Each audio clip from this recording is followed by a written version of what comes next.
set? 1 minute.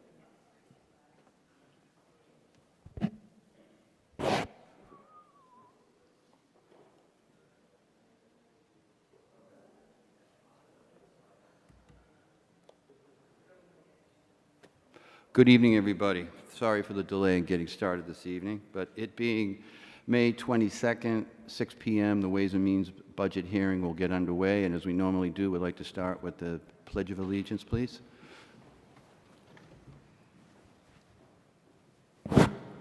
I pledge allegiance to the flag of the United States of America and to the republic for which it stands, one nation, under God, indivisible, with liberty and justice for all. Thank you, and if you could just remain standing for a moment of silence for all of those who served in our military, home and abroad, and for all of those who have provided the ultimate sacrifice for our freedoms. Thank you. Please have a seat. Okay, Clerk Semino, if we could have a roll call, please. Councillor Reynolds? Here. Councillor Flaherty? Here. Councillor Maglio? Here. All present. Thank you. First on our agenda tonight will be approval of minutes. We have a number of them: December 20th, 2022, January 17, 2023, February 7, 2023, February 16, 2023, and February 28, 2023. If no one objects, we'll take them all together as one vote. Motion to approve the minutes of, do I need to read each date? Motion to approve the minutes of all the dates? Second. All in favor? Aye. Aye. Thank you. Okay.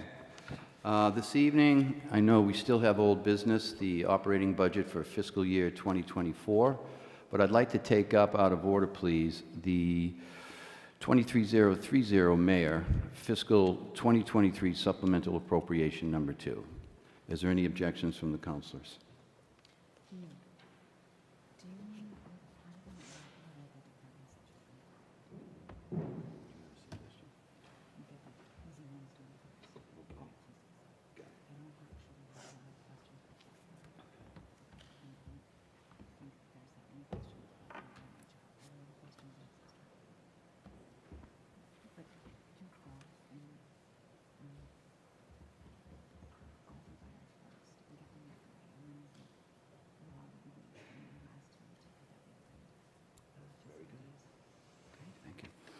Okay, thank you very much. Welcome, Chief of Staff LaForest and Director Spellman, as well as the Town Auditor, Mr. McGoldrick. Thank you. So any opening statements on your part, please? Mr. Chairman, I'd like to just make an opening remarks on the supplemental appropriation number 2 you have before you. We have a total of 8 different articles for your consideration and approval tonight. The first one is to authorize the bond appropriation for asbestos removal and building repairs. The dollar amounts of the two are large, and the intent is to have these funds available for the school facilities department to be able to do repairs. The asbestos specifically, there are projects that they have identified. And with these funds, if they're approved by the town meeting on the 30th, they can work with accounting to execute contracts, to have them in place and have the vendors on site the day after school gets out of session. In addition, there's a building repair item. Again, the intent of these two is to provide funds for them, not for one specific project or period, but over a period of several years to allow the department to have the funds to do repairs as necessary that come up during the course of the operation of the schools. Thank you very much. The next item, just human resources and law. This item deals with basically there are 3 areas that are put together for that.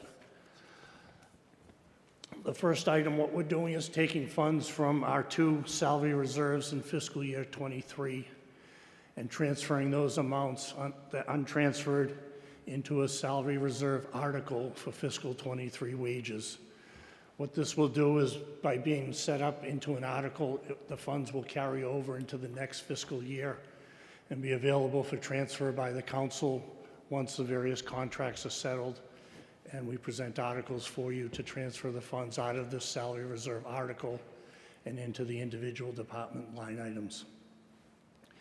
In addition, what we're putting into this article would be the additional 0.5% for the town and for the school for fiscal '23. These funds would go into that same article and be transferred out accordingly. For the law department, we have a request for 2 transfers. There's $30,000 for outside legal services. There's $1,000 for travel services, for travel for the town solicitor. In the memo, we talked about her going down to Washington, D.C.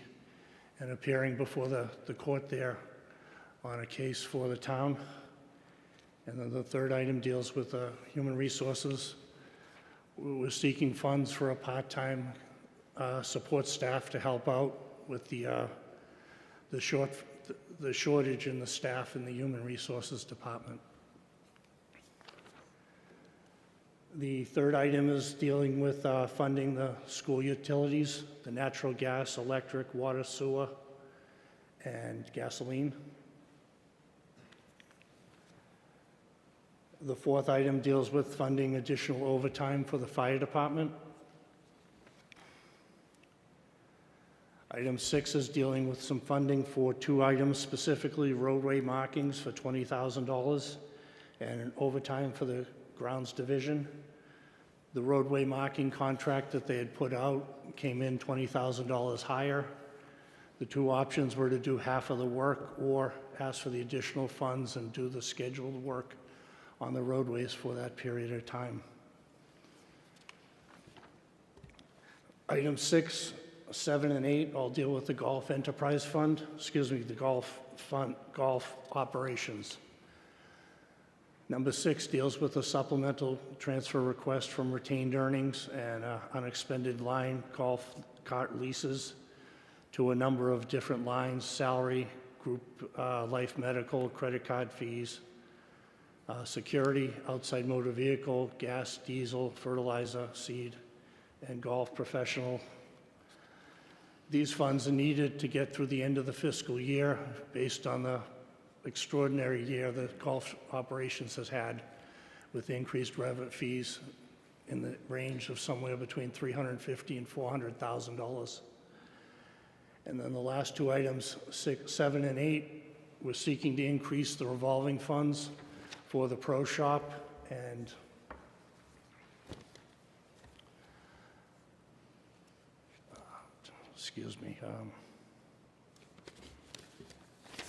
the food service, I'm sorry. Again, the revenues generated this year have been higher than the budget originally presented over a year ago, and we're asking to increase those 2 revolving fund lines to accommodate the additional revenue generated and use those funds to buy more supplies to generate more revenue through the end of the fiscal year. Mr. Chairman, the department heads are here if you have specific questions of any or all. Thank you. We appreciate that. Okay. So let's start with, shall we say, the smaller requests first. I'd like to start with the golf, please. So if we could have, do we have the golf? Okay.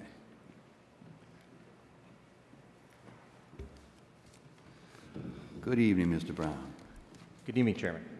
Okay, so I'm going to trust that the committee members had the opportunity to read the write-up on golf and the motion.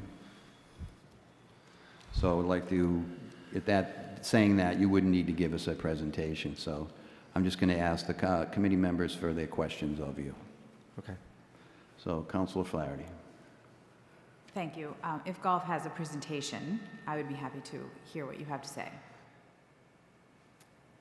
That is the will. Please go right ahead. Sure. We're having a great year. And with that, we've had to significantly add on to some staffing costs. Our simulator season this winter exceeded expectations significantly. We are well ahead of revenue projections this year. To date, current fiscal year, we're up just over 370,000, and so that's used a lot of labor over the winter. We were staffed 7:30 in the morning to 10:30 at night, 7 days a week during our simulator season.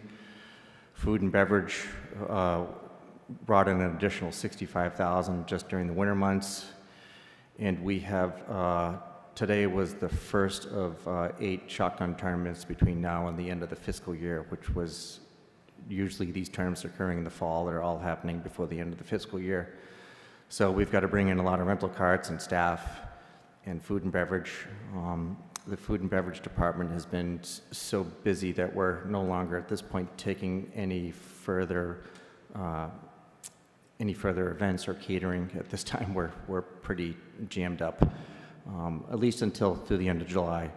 So it's all good news. We're just, when you're making money, it's going to cost us a lot more with staff, and we've also got some repairs and some issues we need to address with the building and a few things like that. Do need to do a few security upgrades, and we've built in a little bit of money to try and convert all of our 2-stroke engines at the golf course to electric. Get that done before the end of the fiscal year. So it's all good news for us on this end, but with the golf course being so busy, it has required us to bring in staff. And unfortunately, our rate of pay for staff has increased with minimum wage and just having to compete with the market for employees. Thank you. So as I understand it, you have a higher rate of pay for labor, and you've needed to add labor, and you've had to pay for food and beverage, and you've had some security upgrades, and you've had conversion to electric and various other costs. And also, with all of that, much more revenue. So I'm very, very glad to see that golf is doing so well. I'm happy that people are finding an outlet that's healthy and that enjoyable and brings people together. Love all of that. I think what I just need to understand a little bit is how the mechanism works. So at present, you have 2 revolving funds, is that right? Correct. And those revolving funds, where are they set right now? The maximums? The food and beverage is at 450, and the pro shop is at 200. The expense of food and labor, of course, has raised. We need to raise those limits because we're kind of up against them right now. Okay. So we're limited on further spending. Okay. And are the costs up above where the revenue is, or are you just having trouble accessing the funding because you've reached your maximum for the revolving funds? That's what it is. We've reached our maximum for the revolving funds.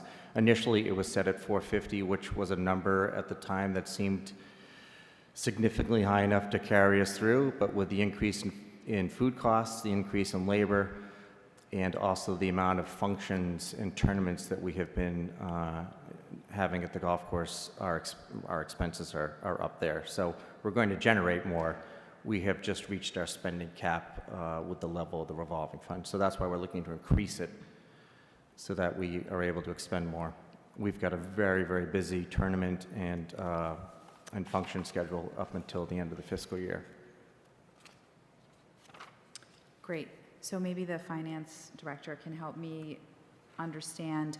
We're moving money, $178,900 from where to golf?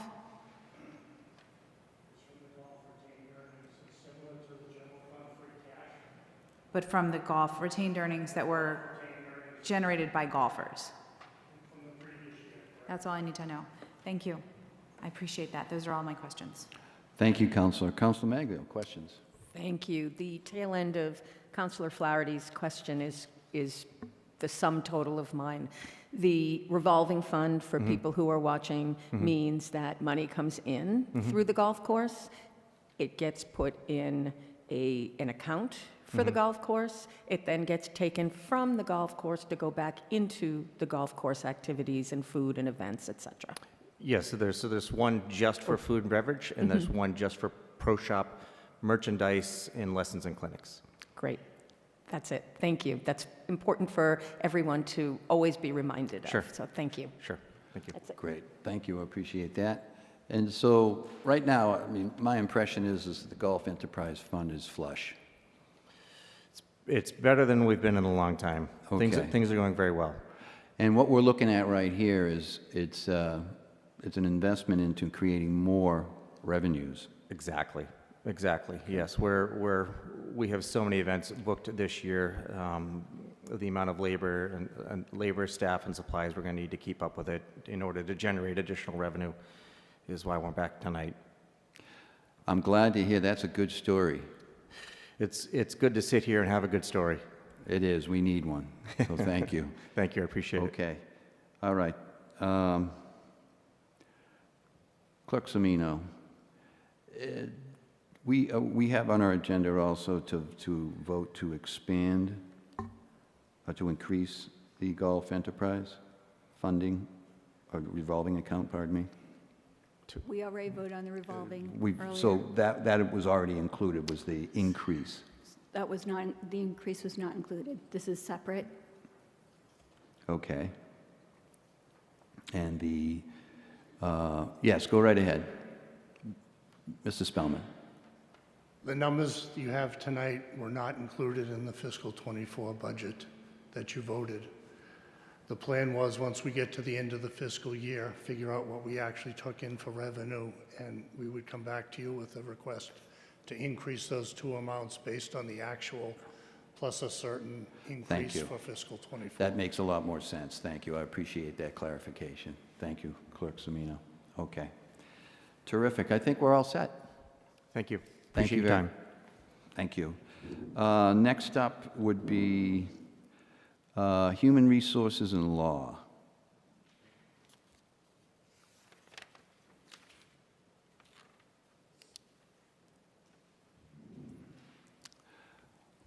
Welcome, Director DePina. Thank you. Okay, would you like to open up with a statement? I am doing both this evening. There was a schedule conflict. Okay. So as far as legal, there's a few items, I believe in the backup, it explained why. One of them, we're unsure with some current litigation where the bills are going to come in. So we're estimating, I don't think it's a large number, but 30,000 seems to be a real number to cover those costs. And the town solicitor will be traveling to Washington, D.C. to represent the town. I believe she has to go, oh no, it was on April 20th, she's right. That is correct. Some of the expenses, they were very minimal, hotel, flight, Uber.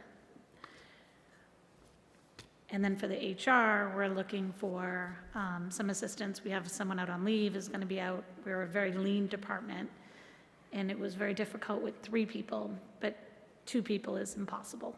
So we're trying to get some part-time assistance in there to kind of fill some of the gaps for us, Okay, thank you. of course. All right, so Council Flaherty, would you like to open up with questions, please, comments? The total amount that is being requested for Human Resources and Law is $1,331,426. And a small portion of that is associated with certain outstanding legal challenges that we are fighting. Yes. But it sounds to me like $30,000 of that total is Yes. what, can it further be parsed how much money is going towards each of the different legal cases Yes, for outside counsel. for outside counsel? Yeah, of those $30,000, we have one case that's affiliated with the 40B fight over on Storrs Avenue, one case that's associated with the Peterson Sports Complex, and one case that is associated with the compressor station. And what are the amounts associated with each case that we're seeking here? I don't have them broken out individually. I just have it as a grand total of what we're anticipating from them collectively. Okay. It's not essential for me to know that tonight, but I do want to know that. Sure. Can that be emailed to me? Yes. That would be very helpful. Those are my questions. Well, okay. And the other human resources line, you were commenting on that is associated with hiring somebody, but that cannot be the total because we're not paying anybody $1 million. No, I wish I'd take that I job. know, me too. No, I believe that is, Ed, and correct me if I'm wrong, that we're transferring funds that are allocated for the COLAs. Okay, I understand. We're transferring money for the COLAs? Okay, then I am clear on it. Thank you. Okay. That's all. Thank you, Counselor. Counselor Maglio. Thank you. So I have a question then. The figure of $77,000 on fees for litigation was an information that we just got in. I'm not sure how that plays into this particular request. Is that for additional money? This 30,000 is additional. Through the chair, the $77,000 was what's been expended in the line to date, and they're requesting an additional $30,000 in the outside legal services line. Okay. And so, and those would be across the 3 cases that we learned about today, or just a variety of the 14 cases that are currently under litigation? I believe they're for 2 of the 3 cases. The 30 is for 2 of the 3. That's, again, I will get clarification from you, for you tomorrow from her. Okay. I don't want to give you an incorrect number. Okay. Point of clarification, if I may. Yes, please. Through you, Mr. Chairman. So the 2 40B cases are combined into 1 case? Mm-hmm. Okay, so not 2 of the 3, I guess it's 3 of the 3, but those 3 are now 2. Okay. Does, So the 30,000 is for those, though? that's my understanding. Okay. That is And we'll get clarification tomorrow. No, Okay. that's correct. Perfect. For those 3. Okay. All right. Thank you. I'm good. Okay, so as part of this, as part of the reserves for, as Director Spellman had pointed out, monies that would be moved across for the purposes of paying for contractual updates of personnel and their salaries. The amount that was originally allocated needs to be augmented, correct? Yes, Okay, and that's the 0.5%? yes, Okay, and that will make that account whole to meet the the new contractual requirements to close out the year, fiscal year '23. yes, for those that have settled. Great, for those who have settled. Terrific. Which would imply, or which would mean that there is a possibility that in fiscal '24 we would still have to reimburse certain unions' pay for the fiscal year '24 as well. Yes. Correct. Okay, thank you. All right, thank you. That's all that I had on that. Madam President. Thank you. Okay, thank you. Yes, well, clarification for Councilor Maglio. Yes, clarification. So you just mentioned in terms of the unions for FY24, is that some of the information we're going to get tonight when we move on to the financial piece? The breakdown of which unions are going to get increases? I think I have that on the agenda for another meeting for the ones that are currently owed increases. I have memos that will be coming with the backup for anyone who's settled and anyone who is settled and is owed the additional 0.5%. So what we talked about was that Me Too clause for the Yes. unions, and what we had requested, what I specifically did, probably others too, was the list of which unions are entitled to that bump, which ones are not, and why. So I think I responded by email. So anyone who has settled Those that have settled prior was the utility workers at a lower amount. They settled at 1%. The fire department and the library recently settled at 1.5%, so we will in turn go back with the utility workers and give them that 0.5%. Non-union also got the 1%, they'll get the half. And part of that Me Too clause, which I don't recall if I added it in my email, but part of the concept is not to penalize those that may settle early, so we can get some folks to settle. If everyone held out for 6, 8, 12, 18 months, it would become increasingly difficult to settle. So some folks settle early knowing that if there is a better outlook on our financial picture, that might go up and that they wouldn't be penalized because they settled earlier. Right, so when the schools settled, that also gets applied to other unions. Correct. Which ones? All of the unions will have the same COLA, just COLA, because every union has their own little caveats, like fire has EMT, and there's certain things that other unions don't have. But the COLA, strictly the cost of living, as we are calling it, the 1.5, 2, those will be equally allotted. And by all unions,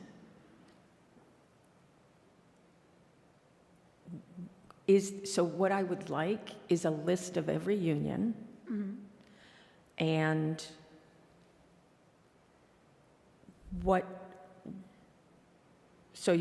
so I guess what becomes really important is that this changes all of the salaries in our budget for FY24 and beyond. And knowing what that is and being able to look at that and seeing how that changes the bottom line for FY24 and future years is one reason for asking. And the second is around equity in terms of some of the smaller unions may not have the punch of the larger unions, and having a sense that they are indeed getting those same COLA increases. I understand it's not around shifts or hours or things, but it's around the cost of living. And so actually seeing that list is what I'm hoping to get. So for just a point of clarification, some of the unions we obviously haven't settled, but I think, Ed, have we budgeted in '24 for an assumed 2%? Through the chair, in fiscal '24, we've set on the town side a salary reserve for the 2% to be allocated to the town unions once the contracts are approved for fiscal '24. And within the school department budget, their projections included a 2% increase for the school contracts. Okay, thank you. And then that also means that if they are still negotiating, there's no connection to what this particular settlement is because they're working on their own. Theoretically, yes. They are not settled, so there could be other things that they're trying to achieve, maybe outside of the COLA, whatever it might be, so yes. So the ones that are still negotiating, so if they negotiate for a higher than, let's say, the teachers or fire, does that also get applied across the board? Yes, it would on the COLA. So, and is it retroactive as well? It depends on, yes, if they settle for, I'll use an example, for 2.5% instead of 2% in fiscal '24, it would be effective July 1, regardless of when they settle, of 2023. Okay. So can you, on that list, can you add which unions have yet to settle? Yes, I'll give you who has settled and who hasn't settled. Excellent. Okay. And what they settled for? Yes. Okay. Great. Thank you. No problem. Okay. Thanks. Thank you. Okay. Next up would be school utilities. Would that be handled by DPW facilities, or is the school here to represent?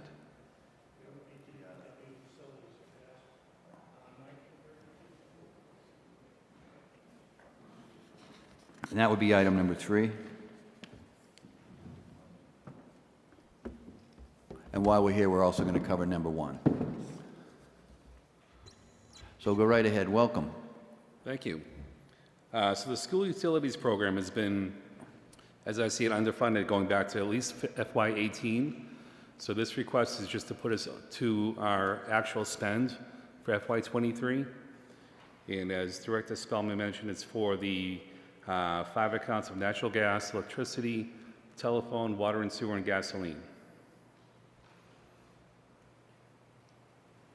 Okay. So we're talking specifically just about item number 3 for the energy costs, correct? Yes. Okay, thank you. Do we have any questions on item number 3, Councilor Flaherty? Yes. The largest portion of this is electric. And we get our electricity from Beld. Correct. But Beld's rates are stable. So how did we under budget for electricity? So keep in mind, we inherited this budget from the school department. We in DPW did not create the budget. If you recall the presentation that we gave you the last meeting in that booklet, this program has been underfunded for a number of years now. So they kept the budget low, actuals come in high. The school department had the ability to shift funds around, whereas us in the town cannot do that. So it's not necessarily expenses come in higher, they come in stable, but it's consistently over what the budget has been allotted to us.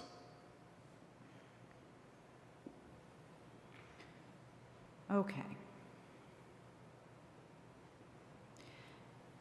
It consistently creates difficulties in tracking money when the school department moves money from one column to another in order to accommodate shortages.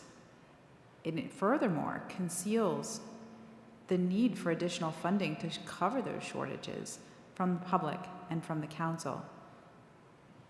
And it creates a difficulty in understanding the true needs of the school department budget. And I recognize that you didn't develop that, but I feel that that is something that needs to be said. This community has underestimated the needs of the schools for a long, long time. And it is now being made clear the extent to which we have underfunded our school utilities and our school maintenance program. And now we're trying to tackle it, and we're finding out how much it really costs. And that is, it is important to keep that in mind as we consider our financial position in this town. I don't have any further questions on that. Thank you, Councilor. Councilor Maglio. I guess I don't really have any questions. Given what you've told us and all of these meetings that we've been having, it makes sense. The part that I just want to underscore is that under budgeting the costs, which I know you didn't do, I know it happened elsewhere, although it's happened almost in every department for FY24. We're seeing the exact same thing happening, so maybe it was the schools, but I can't think of a department that didn't say that they don't have enough. So under budgeting doesn't mean that the expenses go away. It just means at the beginning of the year, we're saying it'll cost this much, and then 3/4 of the way through, the supplemental budgets come in. And I think that's a concern. That's a tricky way of doing budgeting. And it leaves us wondering at the end if we're going to really even be able to meet all of our commitments. But makes sense. I understand it. Thank you. That's it. Thank you. Yes. Madam President. To be recognized. Thank you, Mr. Chairman. I'm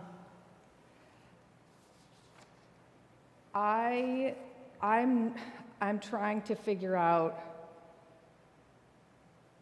how we have not accounted for $430,000 of school utilities. And I understand the DPW didn't create the budget.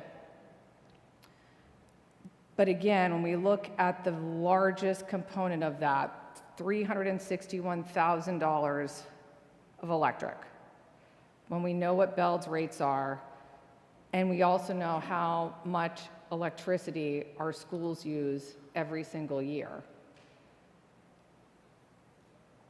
So when the maintenance departments were consolidated under the mayor's office from the schools,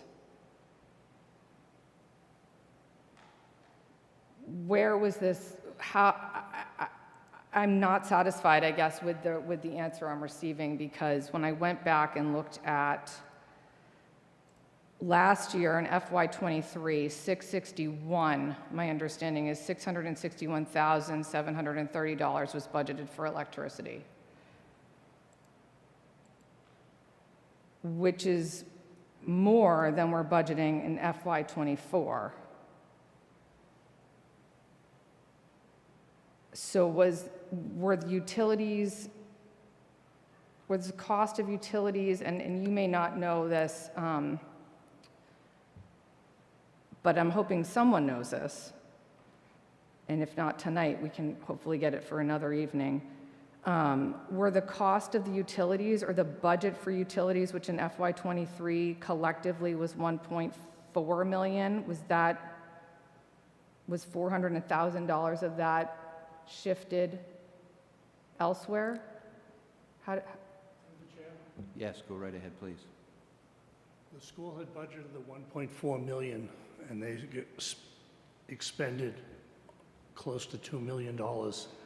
They were able to transfer within their school lines funds from other lines to utilities to cover that cost.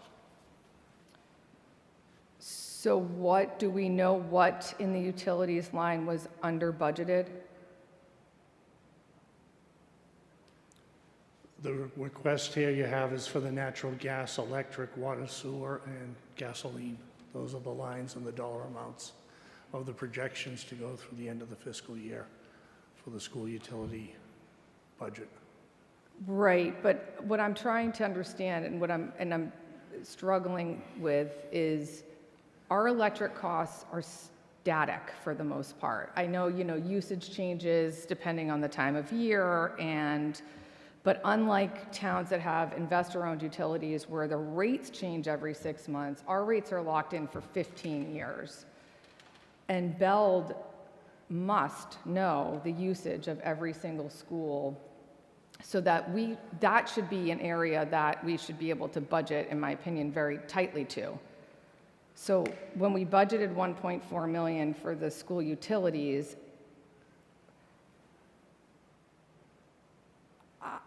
I don't understand why we have a $400,000 shortfall.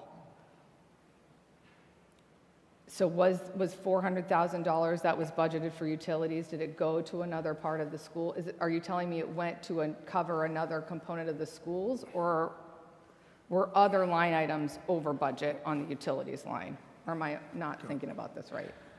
Through the chair. Yes, I please. can only make assumptions because obviously I was not part of the school budget in the past, but the assumption is that if the school controlled all pieces of the school budget, whether it's substitutes, transportation, ELL, custodial, whatever the case may be, they sort of level funded that budget for utilities, and then at the end of the year, when they had savings in other instructional type of costs, they simply transferred that budget over to cover the utilities. That's my assumption, but now that can't be done because they no longer have that option, as all those other school departments are under the school umbrella. So why was it done level funded? Couldn't tell you, but I would assume they didn't want to pull from instructional to help fund utilities. But now they have to because they're a separate department. I don't know if that helps clarify it at all, but. That does, and thank you, Mr. McGoldrick, and I will reiterate Councilor Flaherty's concern and also point out that for the last 3 years, she's pointed out that maintenance and utilities are places where hidden costs come in with the schools, and now that we've stripped that out of the schools, some of this has been laid bare. I'm concerned now because what we're budgeting for utilities for FY24 is 8% lower for school utilities specifically, is 8% lower than what was budgeted in FY '23, which we didn't have enough money to cover the cost of.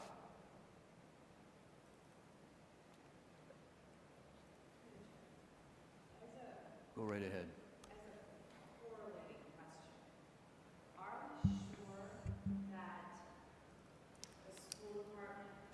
Pull money out of the utilities column to cover some instructional need? I looked through all the details of the expenses of these utilities accounts, and I didn't see anything being pulled out of these accounts going elsewhere. These are true expenses for the utilities. And the only way to see that is if we looked at original appropriations versus revised. So then you can see the transfers in and out, or the adjustments in and out. But I don't have that information in front of me. Back to you, President. I think for now, then my final question on this, or I won't say it's my final, I reserve the right to ask another question, but I think what I'm trying to do to wrap this up then is, has anybody gone back and looked, because now we know this isn't our actual cost for electricity, which is the largest component, natural gas being the next largest, but that's maybe a little bit harder to predict. Have we gone back and looked and asked Beld what our actual electricity costs are for all the schools? So that we know whether the 625 is sufficient? Well, I do know the actual expenses for these accounts, and that's what we're presenting here, but as far as the budget for FY '24, that's a different story, but for the supplemental purposes, what we're asking for will cover our expenses for FY '23. In addition to the amount. So if, I'm sorry. In addition to the amount that Director Spellman mentioned that the schools are going to transfer over to the town, which I believe you mentioned was around $250,000. Correct me if I'm wrong, Ed. That's correct. Okay, may I ask a follow-up, Mr. Chairman? So if we look at, and I'm sorry to be such a stickler on this, but this is, the utilities, I just feel like I can't, I'm struggling to figure out how we can under budget on utilities, because it's a fixed cost essentially. So if we add last year's electric, which is $660,000 roughly, to this year's supplemental for electric, that's close to $1 million. So was the actual on electric $1 million?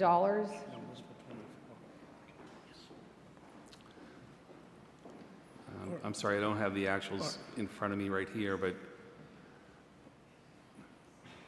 the actuals for FY '22 was around $876,000 for electricity. Okay. Yep. Okay, and again, And that's a full year cost. Okay, so 800, let's take FY '22, if we know that for sure. Yep. And maybe there was less air conditioning use or something.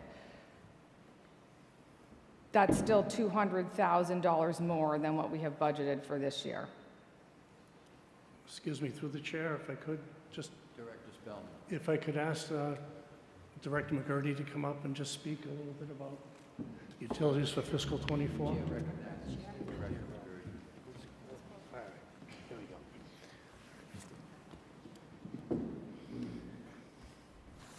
Good evening. Through the chair. One of the issues that we found out about the utilities and the use, and there was little or no oversight nor control with regards to the building management systems throughout town-wide. So we know that they were probably spending possibly as much as 10% higher on their utilities usage on the electrical side because of the equipment was not properly being used. East Junior High was the perfect example where the systems were operating at 18 hours a day, full occupied mode, when we probably could have cut back in that school alone somewhere around 18% of the electrical use had it been monitored properly and operated correctly. So that's part of the reason we didn't come in for the 600,000 that you originally saw. And going forward, as part of the facilities job will be to evaluate where we can save more on these electrical costs. How it was manipulated within the school system prior to us getting involved is something we had no control of, obviously. So we're hoping moving forward that we can make a difference and show a savings next year when we come back here before the board. That's our goal. Thank you, Mr. McGurty. Thank you, Mr. Chair. Thank you, Madam President. Okay. I just want to recap Director McGurty's statement. So with a, so essentially you've inherited I'll say specific, the electric utility cost containment model was less than optimal under the previous management, meaning the school department, okay? Yes. You subsequently are saying that you have identified cost-saving measures that would be able to allow you to track and implement a more optimal cost containment program as it pertains to electrical utility costs. Yes. Okay. Your level, and just how do you go about doing that? We've done assessments on the operational systems within each of the school buildings, and we noticed that they were not being maintained nor operated correctly. And one of our issues is to readjust how these systems are being utilized, and that's one of our hopes, to show a savings going forward. Okay, and as part of these additional measures you'd like to implement to contain costs in this area, does it require you to upgrade the system from a control standpoint? Management, programming, et cetera? Well, what we have to do is get control of it. We've got 4 or 5 different building management systems within the schools. So we have to bring them all under one umbrella so that we can monitor these buildings appropriately. Right now, we have, like I say, 5 different systems. So once we can get the systems under one umbrella, we can then monitor them and control them a lot better than they are right now. Okay. So in principle, I would think that that's a good approach. Yes, sir. Based on, you know, what the situation is now and your ability to get a handle on it. Certainly, an effective program put in place will, I have a high level of confidence, would result in decreased costs and a better efficiency in how that spending occurs in that area. How long would it take you to get there? I mean, are you saying that you're still accumulating data in order to give you a more reliable model, a developed model for the controls? Yes, that is correct. It is in the early stages of our involvement with the schools at this point. I couldn't lock into a specific time frame. We would be looking at somewhere in the neighborhood of a year to 18 months to get control and a design for a new system. And we're already implementing that as we speak, looking into the East Junior High school itself at this point. Okay, so thank you. That kind of gives me a different take on what we're looking at over the fiscal '24 year itself. So it wouldn't be a situation where we would have those cost control measures put in place in order for us to be able to have a higher level of confidence that we're going to manage those utility costs throughout fiscal '24 as they pertain to the schools. Yes, that's our intent. Okay, your intent, and I think it's a good intent. However, we have to go with what we know, with the more reliable information.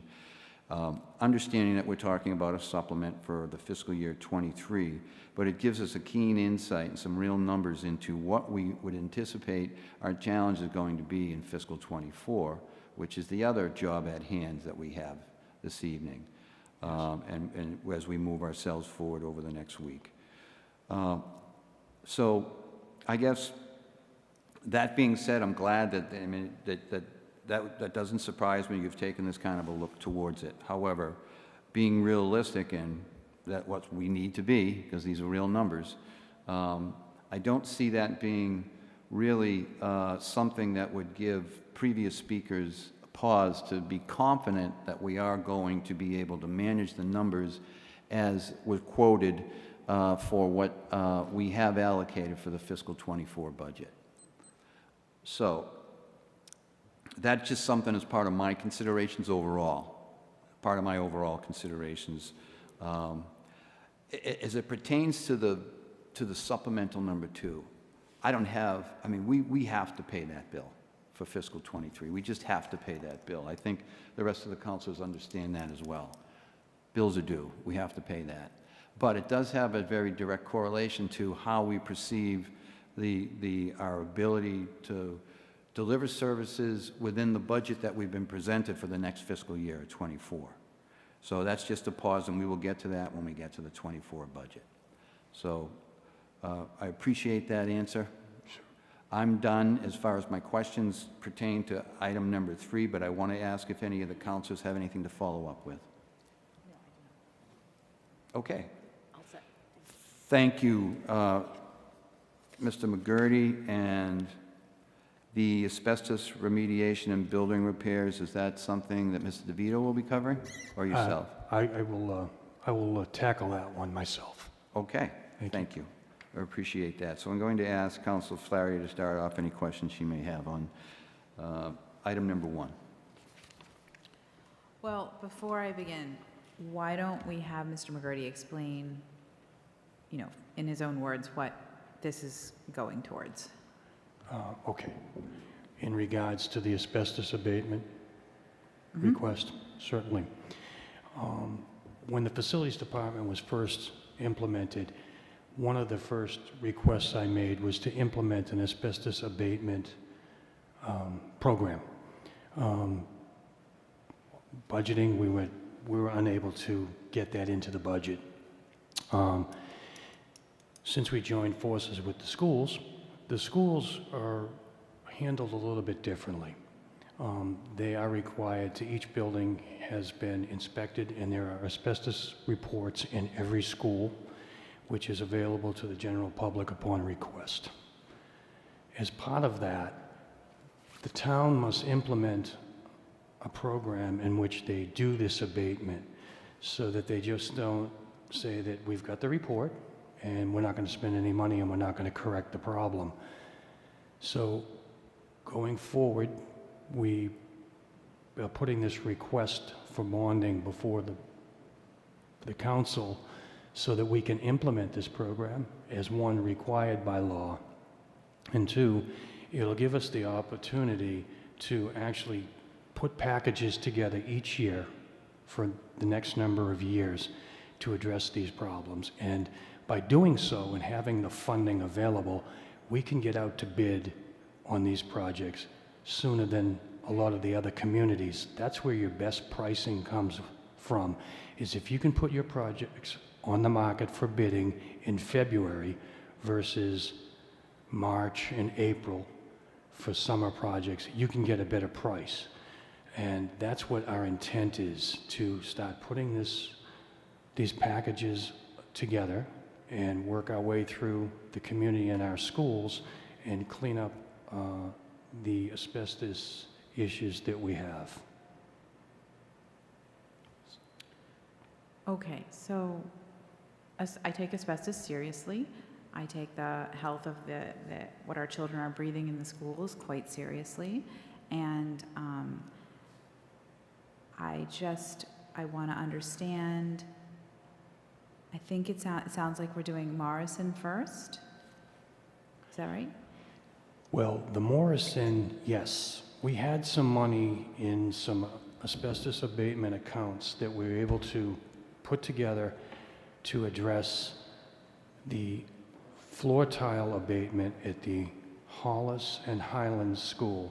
We also had capital money for asbestos abatement on the town side, which we are going to be using a portion of that to do the Eldridge School, which is technically not a school at this point, but we have monies to do that project and get the final asbestos abatement on the steam piping in the basement. And that will finish up the asbestos abatement in the basement of that building. The Morrison School was a unforeseen situation. After we reviewed the reports with our consultant, Universal Environmental Consultants, we realized we had an issue with some ceiling tiles in the school. So it's a large size project, and we just met with the contractor today because we've had to, obviously it goes with funding. If we get the funding for this project, we'll proceed. So we met with them because there is a limited window for us to do this project this summer. What we were able to do was a portion of the work will be done in-house by the facility staff. The work we do in-house will save the town $200,000. The combined savings with the work we'll be doing in town, incorporated in the floor projects, will be closer to $300,000. Because we have the opportunity, we have the talent pool to address these issues. The Morrison School, as I said, we did not anticipate having to do this project, but if we don't do this today, we're going to find ourselves in serious problems potentially. I have issued the school a no disturb, no movement of the ceiling tiles in the building. The building is safe. No one should be frightened about that. The air quality has already been tested, came back perfectly fine. It's just the ceiling tiles themselves, once they get moved around, you have the potential to expose asbestos fibers. And so that is the reason the Morrison School becomes such a priority for us this year. So Morrison is certainly an old school building, but it's not our oldest school building. Have the ceiling tiles in some of our older school buildings already been replaced? They have not, but the older buildings don't have a lot of the drop ceilings. Most of the ceilings in the older school are plastered ceilings.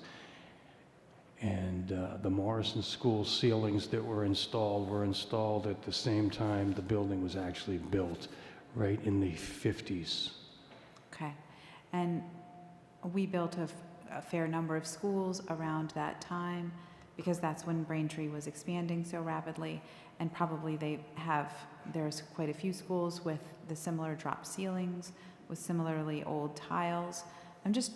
You don't have to convince me that this is needed work. I'm going to support this work. Sure. But what I am trying to get a grasp on is the extent of the problem and what to anticipate in future years, because I think Liberty School tiles must not be very far away, and then what about Flaherty School tiles? That's what I'm trying to get a handle on. Well, the ceiling tiles at the Morrison have tested a very low percentage with asbestos fiber in them. Many of the other schools have not tested any asbestos ceiling tiles. So each report is a little bit different. It's to the building itself. We don't have anywhere near this problem in any of the other schools that we have. Okay, so the asbestos content in ceiling tiles in other schools is not as high. That is correct. Okay, that makes sense. Well, I understand it. I don't know if it makes sense, but I do understand.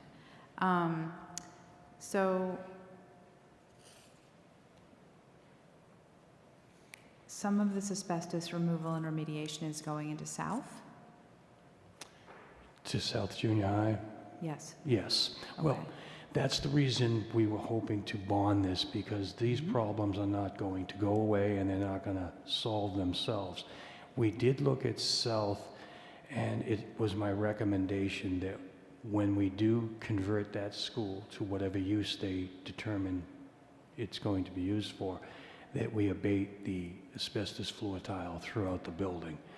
One of the problems that I've seen is that our asbestos abatement problems here in Braintree have been by need only, or necessity, where the tiles are coming up and becoming a hazard, when we should have put together and implemented an abatement program and corrected the problem as we went along, school at a time, one floor at a time. That's not what we did. We paid exorbitant prices to do a small amount of abatement. You can get a much better price if you put together a larger project, which in some cases will actually cost you less than going in and just, cherry picking the rooms that you want to abate. And one of the problems we have in the schools is at some point they thought addressing the problem would be a good idea to put carpet over it. The only problem with carpet has a limited lifespan, and when it gets dirty and it starts to smell and you cleaned it and you can't clean it anymore and the stains don't come out, you just can't take up the carpet. You now have to do an asbestos abatement, because when you remove the carpet, you sometimes remove floor tile. So it increases the cost of just removing. Now you're abating carpet, floor tile, and adhesives. So going forward, we'll make much better decisions with much better information, and we will look at each school, and we will set up a plan of abatement for each town-wide school, so that we're doing it equitably and safely. Okay. And at South Middle School, it sounds like the problem is not ceiling tiles, it's more to do with the floor, or is it both? South right now is going to be, our problem with South is the floor tiles. But floor tiles are not as, the exposure to floor tiles are not as concerning as it is with the ceiling tile. Floor tiles they're non-friable. They don't give out a lot of fiber floating in the air unless someone was breaking it up and crushing it and creating a dust. So it's the ceiling tiles that are the bigger issue. But when we get into South, if they're going to renovate it for whatever particular use the schools decide, it would be best to abate it all at once, so that we're not going back in again and picking 3 or 4 different rooms. It makes sense, it's good business sense to do it that way, and then we'll have a better product at the end of the day. Okay. That gets my questions. Thank you. Thank you, Councilor. Councilor Maglio. Thank you. So that all makes sense. I'm wondering, is there funding available for that kind of work? Asbestos abatement grants from EPA, DEP, other Banner Environmental? There are some grants out there. I don't know how many are available. We have reached out. I know that when we have spoken with our consultants, one of the issues becomes regarding grants is that they're limited, and state likes to see communities put together their own packages of abatement and implement them, and we don't have a track record of that.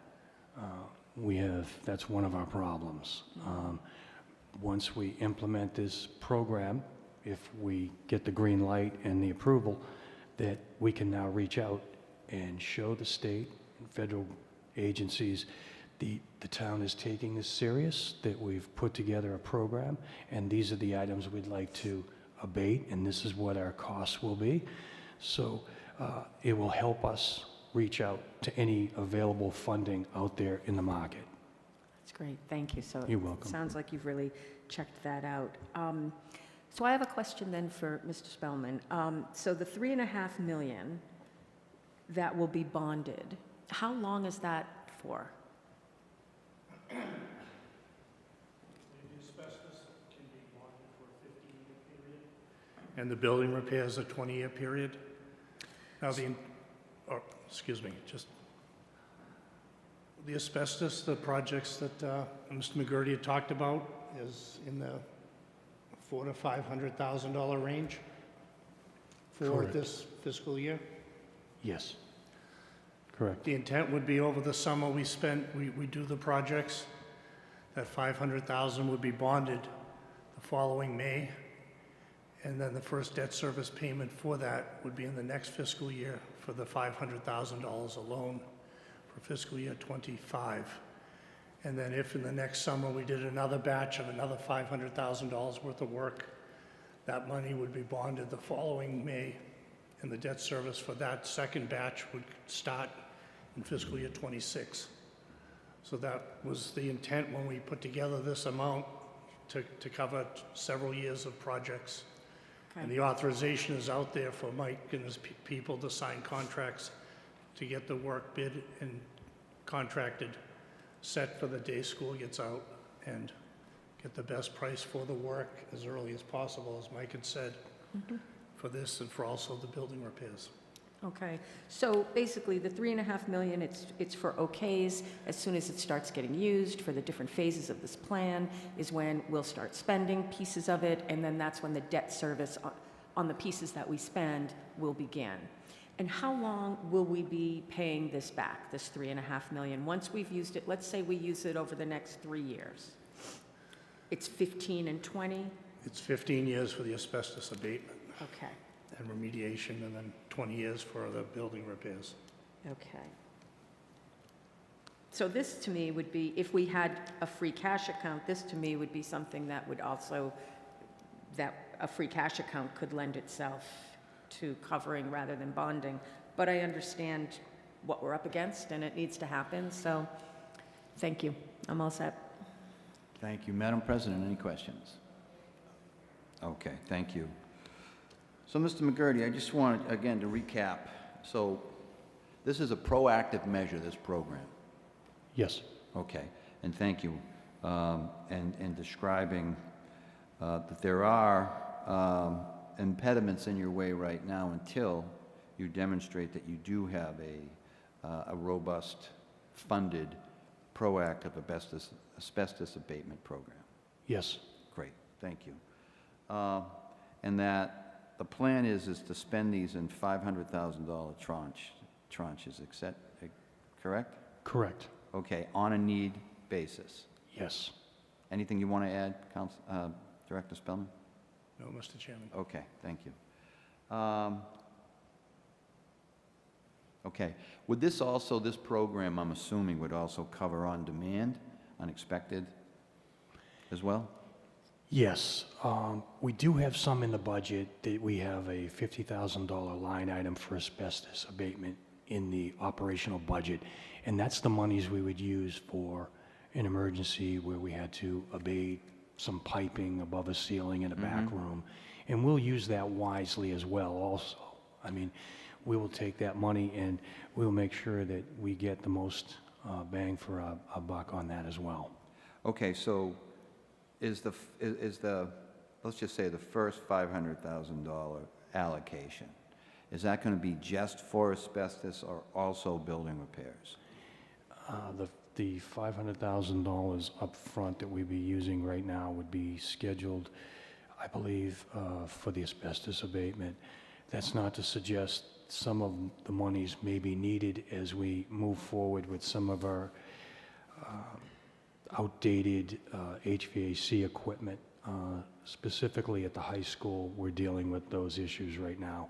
But we don't want to make a rash decision and just replace equipment. We want to look at it as a whole. So with school finishing up in 5.5, 6 weeks, we'll be able to take a deep breath, get a better assessment of our equipment, because the worst thing we would do is to arbitrarily replace some equipment that will not be what we have to look at as a big picture down the road.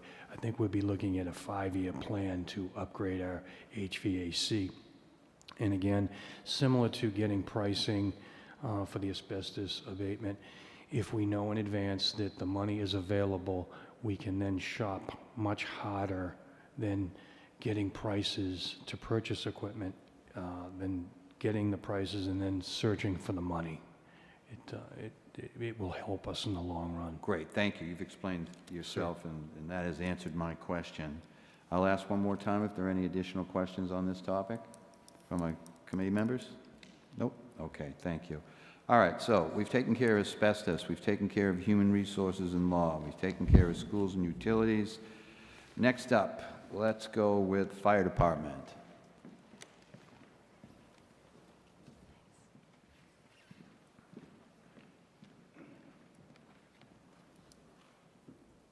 Good evening, Chief. Good evening. Would you like to give us a little presentation on your request this evening? I would love to have the good news that Darren Brown had, but I don't. So I'm here to request $145,000 to get us through the end of the fiscal year for our overtime. Okay, thank you very much. And that is it. That's it. Straightforward. Okay, Councilor Flaherty, questions or comments? My question is, why wasn't this sum included in the first supplemental? I had worked with Ed on this, and we decided to see if we could get through with the first amount, and it didn't work out due to, again, numerous injuries and so forth. Military leave. Okay. That's all. Thank you, Councilor. Councilor Maglio. No questions. Madam President. Okay, thank you. What does this bring up to the total then, for the total overtime payment for the fire department in fiscal year 23? I believe when all is said and done, we should be at about 1.1, roundabout. Can we get a confirm on that? With this 145, that would put us right in that ballpark, which would be a $300,000 decrease from fiscal 23. Okay, so Excuse me, 22. 22. 1.4 million in 22. 1.1 million in fiscal year 23. Okay. All right. I know we had some lengthy conversation around overtime and how the best, ways that we could potentially mitigate those costs. Mm-hmm. And I do understand that you have a lot of personnel issues around injuries, military leave, et cetera. But my concern, overtime is overtime when you need it, but my concern here is when I look at the overall budget, kind of pivoting over to the fiscal 24 budget, that, what's the number, 700,000? $770,000. All right, 770,000, which we know won't be enough. I think trends have shown us that won't be enough. So that, to me, right now, we're looking at just under $500,000 additional spending if we were to keep, if we did come in at a 1.1 number for fiscal 24. The conditions are pretty much going to be the same as far as personnel goes. I know that you did mention that there are 4 new firefighters coming on board, but overall, I think that wouldn't be enough unless there was some significant changes made in the programming somehow or through contractual agreements. Right. For your overtime to be curtailed.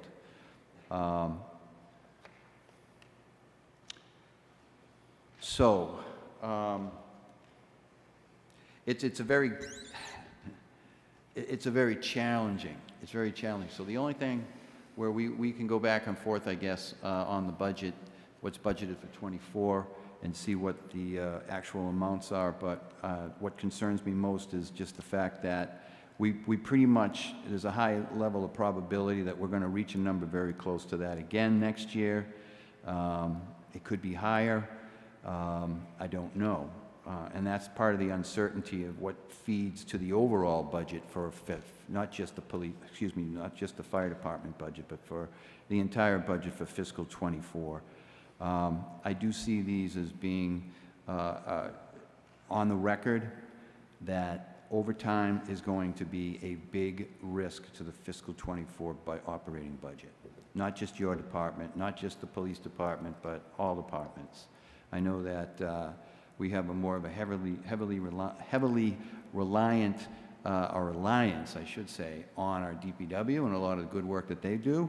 But, you know, again, trying to understand, you know, in the best case scenario, risk is a really, really big concern of mine, and there are a number of things that I think that could add to our budget as we've seen what has happened this year, what has happened the previous year, what has happened over a number of years, that what we budget doesn't actually stand the test of time throughout the year, because there are always the unexpected, and there is always overtime is one of the other kind of larger budget problems that we have to deal with. So, all right, this money has pretty much been expended. We have to pay for it, bottom line. So, I don't have anything further for you, Chief, on that. Okay. I don't, just want, again, one more opportunity. Anything? Nope? Okay. So, if I am correct, and you please, Clerk Semino, check me. Nope, we have one more. Let's see. I know we have DPW, please. DPW Department.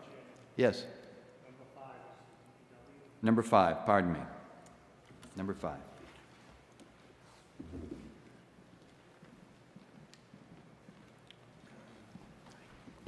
Good evening. Good evening, Director Hulk. Just briefly, as Director Spellman had stated, we had initially budgeted roughly $20,000 or so for the street line painting. We were operating under a South Shore Consortium contract, go out to bid every 3 years, and then it's renewable. Well, you go out to bid every 3 years, sign a one-year deal, and then both parties agree. They extend it for year 2, extend it for year 3. As we were getting ready to, you know, actually in talks to get it scheduled, get our 3rd-year contract back out, the vendor had, they can no longer meet the price bid and everything that they had, you know, agreed to 3 years ago due to the rising costs. So back and forth with the consortium and some of the legalities of it, but long story short, when pricing and quotes came in for the actual work, it had doubled. So that's basically, you know, we in all good faith, we thought we had a good number because we were assuming we would be able to operate under that existing contract number, and then that unfortunately fell through. So in order to get the, you know, the street lights, street lines repainted and everything, which is a yearly process, we do it every May. You know, it ended up going to the market through quotes and everything else, and the price doubled. So that's why we're asking for the extra money in that line to cover it. And then somewhat similar to the fire department, you just mentioned a lot of the other departments. We're just looking for some additional funding for overtime in the grounds division, just due to it had, you know, kind of been cut back a little bit when COVID hit, and we've been ramping up, and all the facilities are in full use and everything, and it just kind of our standard maintenance to keep everything running. Okay, thank you very much. Council Flaherty, you're up first. I do not have any questions. Council Maglio. I have no questions. Madam President. All good, thank you. Okay, just one question for you, Director. We're going to go 4 for 4. All right. So, did what play into this problem of additional cost? I think you had described to me one other time, when you go out for bid, you get a bid, the bid can only last, the bid is only good for X amount of time? Yes, generally the MAPC contracts, the South Shore Consortium, they go out and every 3 years they rebid the process, because generally, company is awarded the bid, and then they sign for that 1 year, and then you can, extendable by both parties agreement for year 2 and year 3. Did that situation apply here? Well, that's, yes, So- we were expecting to just roll into our 3rd year. We agree to sign the contract, they agree to sign the contract. I guess what we're understanding is a lot of their suppliers had enforced force majeure on them for their supplies, for the materials and everything else, so they could no longer meet the price they had bid 3 years, 2.5 years prior. Got it. Okay. So the window had expired, though, and what you were relying on is that past type of an agreement that both parties would extend it, but there were mitigating circumstances in the marketplace, as you had mentioned about COVID and the escalation of costs and the supply chain related items. So that's essentially what this comes down to. Yes. Okay. Yep. Thank you. I appreciate that. I have nothing further. That wasn't so bad. No. Okay. So, all right. Well, we've gone through, and just Clerk Semino, have we? Absolutely. I have a request to call back Mr. McGurty from Council Flaherty.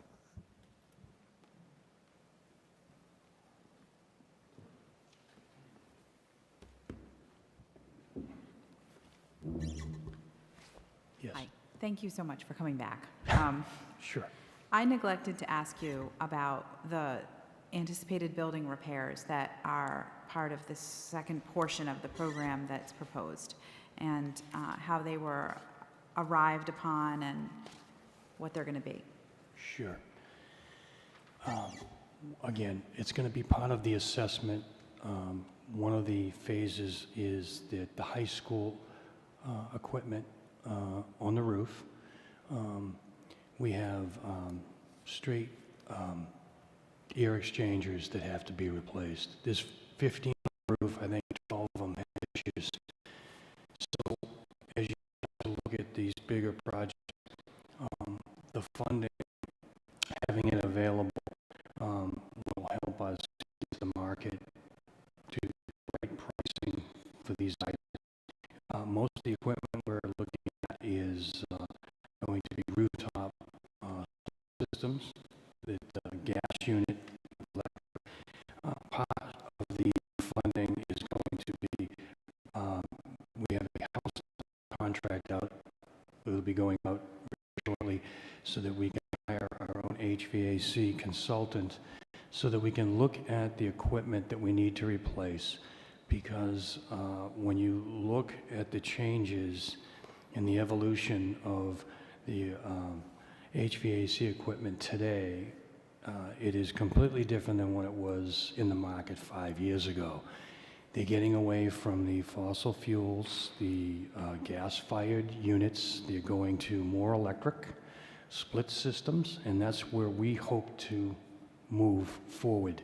A perfect example will be, we have 3 rooftop units on our library across the street. Presently, one of our heating systems is down, but we do have backup heating in the library with baseboard radiation, but the unit on the roof supplies the air conditioning as well. The air conditioning's working, but the gas heating system itself, the gas portion is not. So we've made a decision not to repair it, so that we got through this winter, and we're going to look to replace it, upgrade it with what we hope to be a heat pump system, which will be more efficient. It will be all electric. So the cost savings on the electric, you may not see it when we come back here next year, and you're going to say, you promised me there would be a savings, and I'll say, I did. That was before we switched everything to electric, and you'll see the savings on the gas side. So we'll have to have Mr. DeVito give you a spreadsheet that has both the savings on the gas and the increase on the electric side, but it'll all balance out, I assure you. So that's what we're looking for on the building maintenance side. Okay, so now that we have identified that it's largely for the high school, And we also know that the school committee and the superintendent, more than one superintendent, has been submitting to the MSBA for a high school partner, to get the MSBA to partner with us for improvements to our high school for years. And it's going to take a few more years, according to the estimates that I get from the administration. So once the MSBA decides to partner with us, and once we finally spend the money that we raised through the debt exclusion to perform a feasibility study, and the feasibility study will identify several different ways that we could try and tackle the needs of our schools. And I don't know what they will recommend, but the MSBA will only partner with us on whatever the MSBA thinks is the most economic, sensible way for us to move forward to meet the needs of our students in our community. So what I'm getting at is this is a lot of money to invest in a building that is very old. Now, I have a daughter who's coming into the high school, and I would like for her to be warm for the next 4 years. So I'm personally invested in making sure that our kids have an adequate heating and cooling system and air quality and so forth. But I need to know from you, have you given consideration to the overall value that the town will get from this investment now, considering the uncertainty of the building in the future? Certainly, excellent question. The problem we have at the high school right now is the equipment is so antiquated, I can't get parts for it. We have a unit that's in the auditorium, and one of the problems with it is in order for me to repair it, we're looking at a $8,000 investment. This is not going to end. This is going to happen tomorrow, and it's going to be another one. It may be a unit that's in the gymnasium. It may be one that's in the media center. The equipment has lived its life.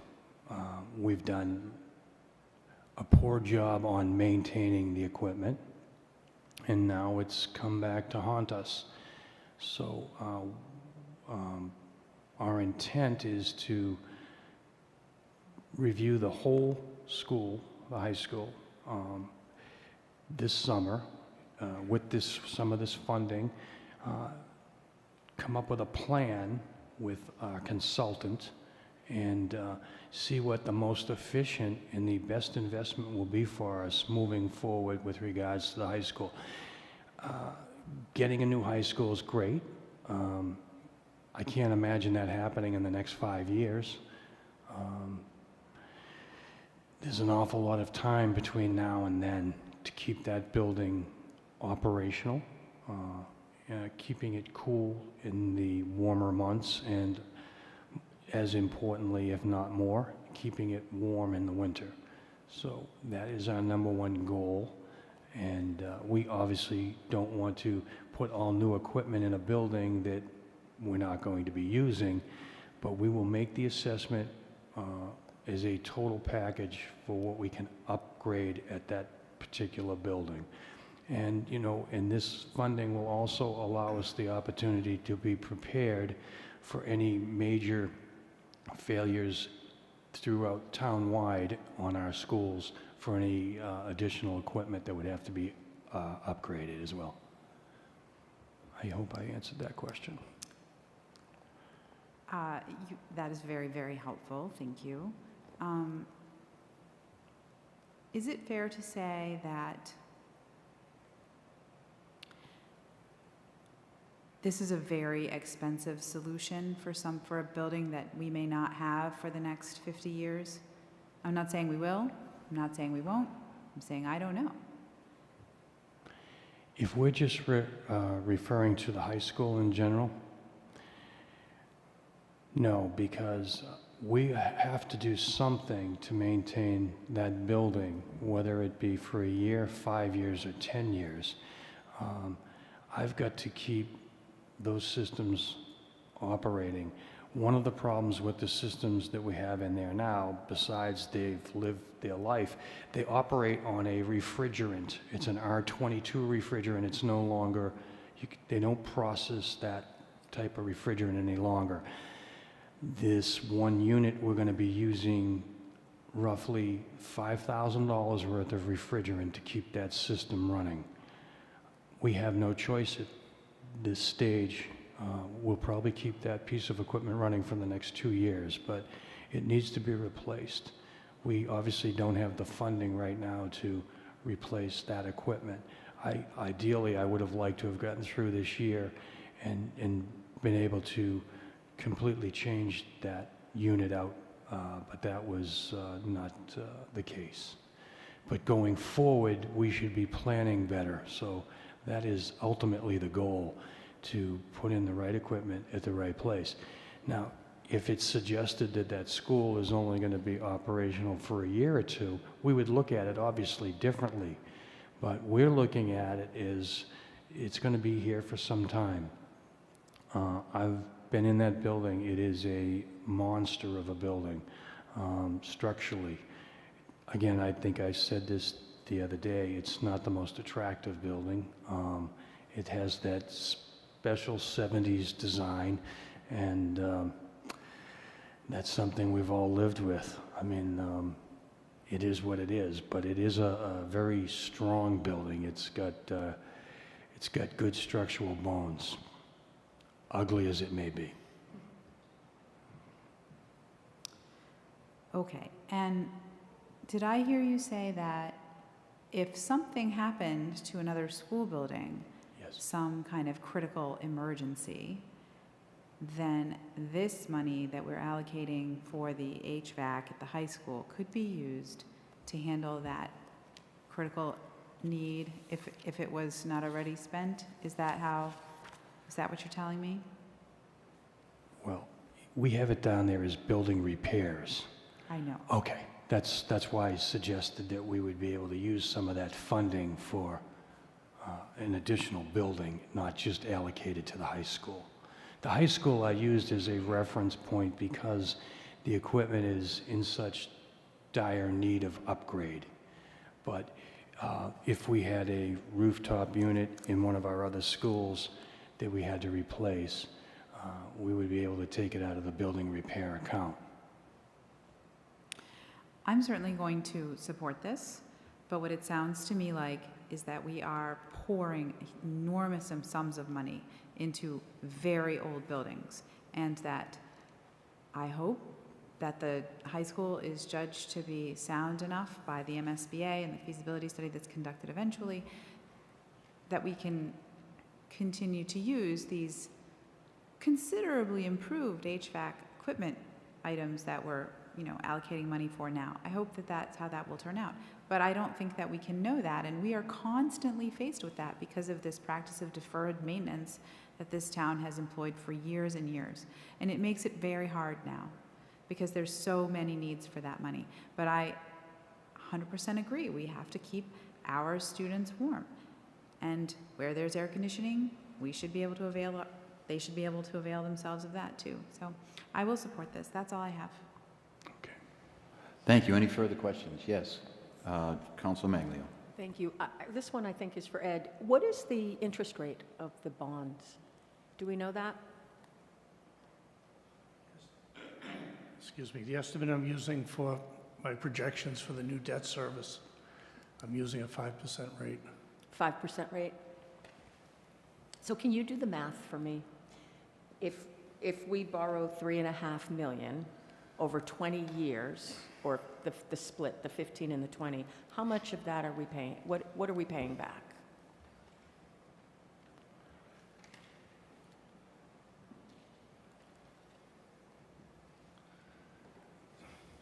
$3.5 million.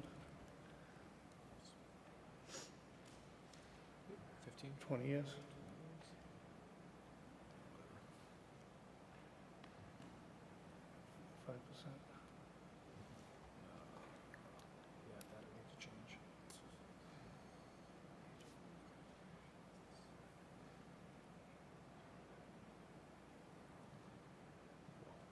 Do it based on this for now. Principal approximately $110,000 a year, and interest would be, say, $200,000 a year. And this is with a little bit lower interest rate, but So that's that's our debt service. What would be the total amount we'd end up paying back? 5.7 million. 5.7 million? So And this Thank is you. obviously back of the napkin. I'm sorry? Back of the napkin. It's not an actual estimate, is all I'm saying. I don't want to be held to this later on. Right, right. Well, no, it's just, I think it's important to continue to talk about these numbers because as Councilor Flaherty just pointed out, we're pouring a lot in to the high school because of years, decades of deferred maintenance. And we're doing it basically, you know, people try to avoid repairing their homes on credit cards, right? You try and wait till you have the money to actually take care of the repairs. And we don't have that luxury. So $3.5 million costs us over $5 million, and it's something that just needs to be remembered, and we need to do it, obviously. It's unfortunate we have to do it this way. So that was it. Thank you. Any further, Council President? Okay. So I don't have any further questions. So do we, at this point, I think we've completed our questioning for the evening for supplemental number 2. Do we have a motion? Motion for favorable recommendation to the full council. 1, asbestos remediation and building repairs. Town of Braintree, Massachusetts, and Town Council ordered that the Town of Braintree appropriates the sum of $3,500,000 to pay costs of the following capital projects. Project, asbestos removal and remediation, amount $1,500,000, authorizing statute, Chapter 44, Section 7(1). Project, building repairs, amount $2 million, authorizing statute, Chapter 44, Section 7(1). And for the payment of all other costs incidental and related thereto, that the amounts indicated above for each project are estimates, and that the mayor may allocate more funds to any one or more of such projects and less to others, so long as, in the judgment of the mayor, each of the projects described above can be completed within the total appropriation made by this order. That to meet this appropriation, the treasurer, with the approval of the mayor, is authorized to borrow said amount under and pursuant to the authorizing statutes described above, or pursuant to any other enabling authority, and to issue bonds or notes of the town therefore. Second. All in favor? Aye. Aye. Human Resources and Law. Motion that the sum of $284,426 be transferred from Police Patrol Bureau Program 04, Sworn Personal Line, $407,749.23 be transferred from Finance Administration Program 01 Reserve Account, $448,251 be transferred from the Human Resources Employee Benefits Program 04 Reserve Account, and $191,000 of FY 2022 certified free cash for a total of $1,331,426.23 to be transferred to the following accounts. $1,290,426.23 be transferred to Human Resources FY 2023 Salary Reserve Article, $30,000 Law Administration Program 01 Outside Legal Services, $1,000 Law Administration Program 01 Dues Membership Travel, $10,000 Finance Administration Program 01 Consultant Line. Second.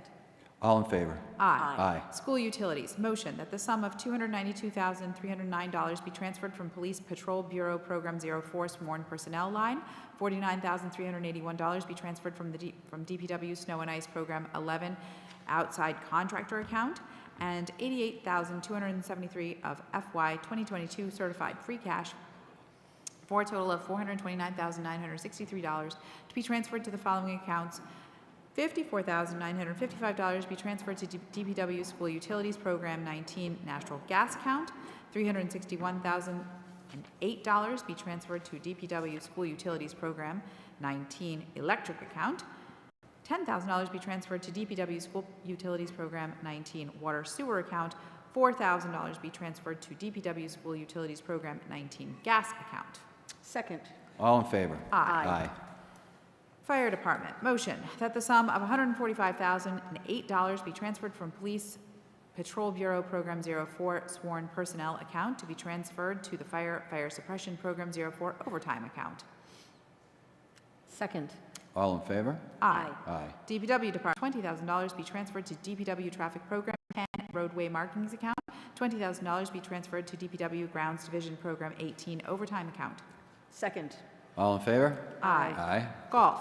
Motion that the sum of $40,000 be transferred from Golf Cart Operations Program 06 Golf Cart Lease Account and $138,900 of FY 2022 Golf Certified Retained Earnings for a total of $178,900 to be transferred to the following accounts.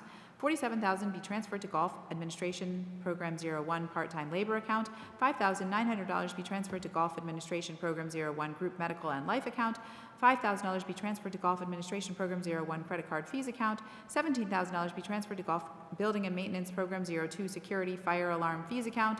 $4,000 be transferred to Golf Equipment Maintenance Program 03 Outside Motor Vehicle Repair Account. $10,000 be transferred to Golf Equipment Maintenance Program 03 Gas Account. $5,000 be transferred to Golf Equipment Maintenance Program 03 Diesel Account. $5,000 be transferred to Golf Turf Maintenance Program 04 Lime and Fertilizer Account. $5,000 be transferred to Golf Turf Maintenance Program 04 Seed Account. $75,000 be transferred to Golf Shop Operations Program 05 Professional Staff Account. Second. All in favor? Aye. Aye. Oh, there's more.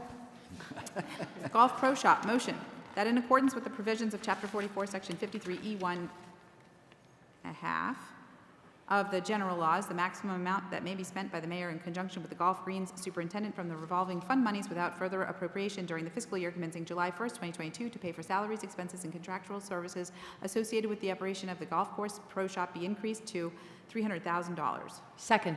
All in favor? Aye.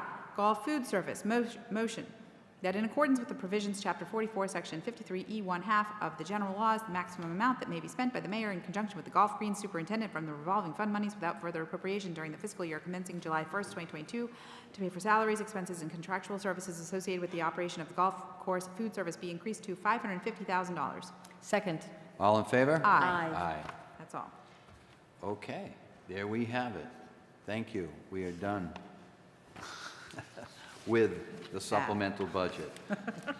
And I have to say, Councilor Flaherty, your enunciation is spectacular.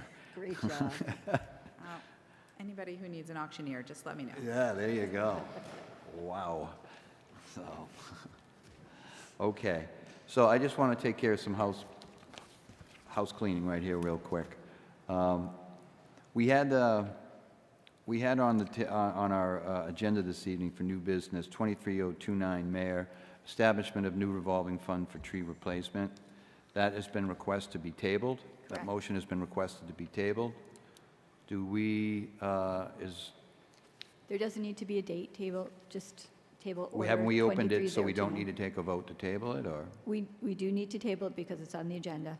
So we open it, then Don't need to table it? open it. We'll just say table order 23029 to future Ways and Means meeting. Okay, do we have a motion?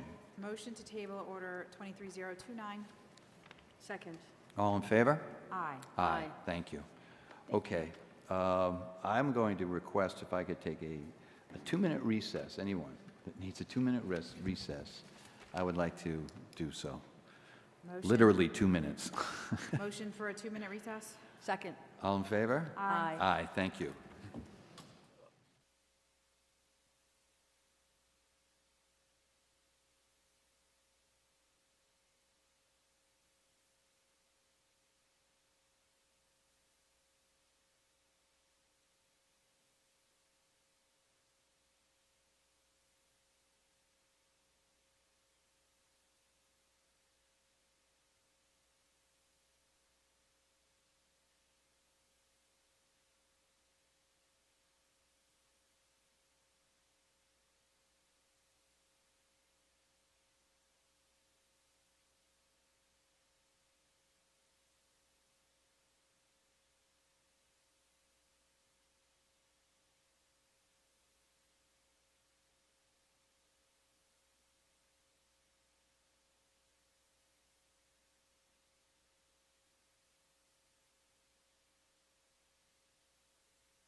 We're now take the vote to come out of recess and back into business. So do I have a motion to? Motion to resume the meeting? Thank you. Second. All in favor? Aye. Aye. All right, terrific. So we need a motion to take off of the table 23025, Mayor, fiscal year 2024 operating budget. Motion to take off the table 23025? Second. All in favor? Aye. Aye, thank you. All right, so Chief of Staff LaForest, thank you again, and Director Spellman, thank you. We appreciate this, that you came back this evening. The reason we've asked you back this evening is, as we previously discussed, is we would like to have a further discussion around the revenues and then maybe some, what I would be interested in knowing, or at least having a discussion on, that would help our considerations and deliberations before we are able to take a vote on a recommendation to the full council for the fiscal 24 budget. So to set the table a little bit for the format for questions to be asked of you, I'd like to just take a moment. I myself have reservations about our ability to sustain all the needs of the town financially from an operating budget perspective throughout 2024 with the budget that we have. I know that there are a couple of different opinions about whether or not that our revenues are ample enough for us, or there is a level of confidence for us to feel as if that it will get us through the operating year at 24. One of the things from this is just my own perspective, and I would ask the other councilors here this evening to also ask their questions and give their opinion. If they're the same or they're different, I wholeheartedly ask that they provide them. We've seen through this supplemental process, these last two supplementals, a lot of unexpected costs. We've seen what I consider to be very there's quite a bit of risk in how our town will be able to operate and get through the fiscal 24 year. With a number of unknowns, and we we have a very, very lean, tight budget, very tight budget. That is dependent upon our projections. But some of the things that really concern me as we go into the fiscal 24 year are some of the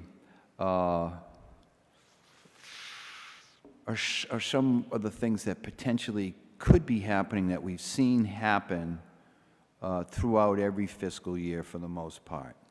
Money needed for unknown or unexpected events, repairs, various things. I know we talked a lot about the high school and somewhat of a delicate balancing act with some of the aging equipment. Some of our committee members have articulated that concern in certain scenarios, particularly during the winter. Speaking of the winter, we also have energy costs. And as we're facing, I know this past year was a much more high, or I should say a higher level of costs of gas, electricity, oil, fuel, etc., that necessitated quite a bit of actions and moving ledger actions in the operating budget to help pay for some of those costs that were not anticipated. We couple that with, I'm going to say, and I'm still trying to get a handle, but I'm going to say, what is it, roughly $2.5 million in overtime just in public safety? Roughly 2.4. What are the costs? What are your costs on overtime between police and fire? And I'm not talking about free cash, I'm talking about every cost of overtime from the police and fire, whether it was paid with ARPA money, was it paid with free cash, was it paid with other means? And if you don't have that number here... I don't have that here All today. right, no problem. I will get it for you, Mr. Chairman. Right, so, and then we're also have a growing overtime need because of the work that needs to be done from our DPW and our facilities team. There are the, as I had mentioned earlier, unexpected school and town building repair costs that potentially are out there. There's also some legal expenses that are not closed out or close to closure. We know we have some lawsuits that are going on. One that was mentioned this evening. We have also the, we don't know what's looming in terms of the overall economy. There's the possibility, depending on who you speak with. I'm hopeful, but I have to be practical. I have to be cautious and be mindful always of trying to mitigate whatever potential out there to blow our budget up that potentially come down the pipe. Get to a point, and then we have very limited reserve and stabilization funds presently, and the free cash position. The free cash position, I'd like to know, even if you had a number on that this evening, based on the fact that now we have approved supplemental number 2, I'm anticipating that there isn't any other need or any other dependency on going to free cash before the fiscal year ends. Mr. Chairman, if you'd refer to May 9th, fifth round of budget questions, the last page, I put together a projection with the certified free cash of $8.5 million. SUP 1 was $482,000. SUP 2 was $319,000. We're projected to use for the fiscal 24 budget $4,254,000. That would leave us a remaining fiscal 22 free cash of $3.4 million. Yep. Thank you. That's pretty much the number I had. Going forward, I'm projecting that for fiscal 23, I've got several items that I believe interest income will be $1 million over our targeted original revenue projection. We've received $1 million in billboard income that was not factored in. We're projecting county ARPA from the schools for $1.3 million. Looking at an estimated hotel excise income of $300,000. We've received a building permit for the Tri-Town and $1.4 million. It's an estimated increase of $5 million to free cash, which would come up to a projected balance at 6/30/23 of $8,452,000. Okay, thank you. And I appreciate those projections. My question then would be, these are what you are projecting to come in throughout the year of fiscal 24, correct? No, those are what came in You're fiscal saying these are- 23 over and above what we So had what you're budgeted. saying, when they do the final recap, the state certification, you're saying that we are going to have $8.4 million in our free cash? At a minimum, yes. At a minimum. All right. On the same 5/9 memo I have put together, there's a 9-month revenue budget to actual, the page just before free cash. I'm sorry that I don't have that with me. You said this was dated the 18th. It was 5/9 to the council, 5th round of budget questions on Okay. Friday. Very good. Okay.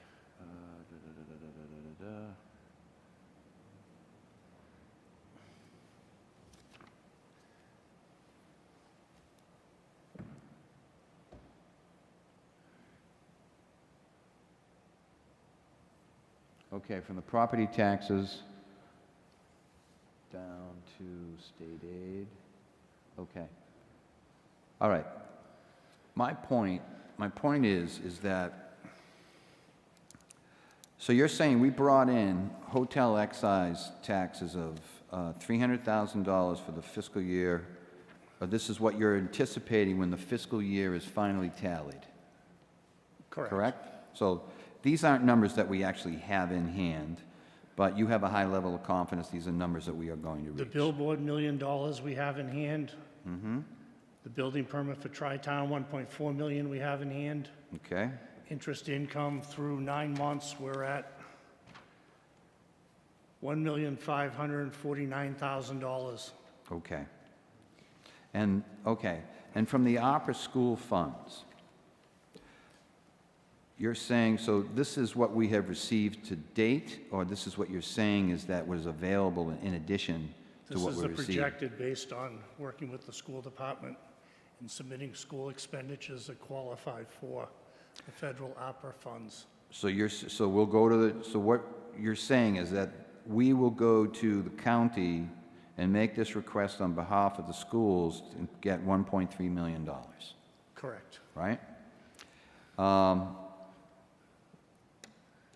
The monies that we've received to date for opera, I know that during the school committee meeting, there was a question asked by committee member Tuffy about a $700,000. I wasn't at the school committee Okay. meeting, so I can't speak to that. And the Mr. Chair. mayor, well, that was money that was asked if that could be earmarked to the school. I'd like to follow up on that and see if that money was actually earmarked for the school or not. If there is any ARPA money that was used for the school budget. Yes, go right ahead. Through the chair, what fiscal year are we talking about? For fiscal '23. Because there were funds approved for the school, but I'd have to go back and look what fiscal year exactly. Okay. But I know schools have applied through the town to get ARPA funding through the county.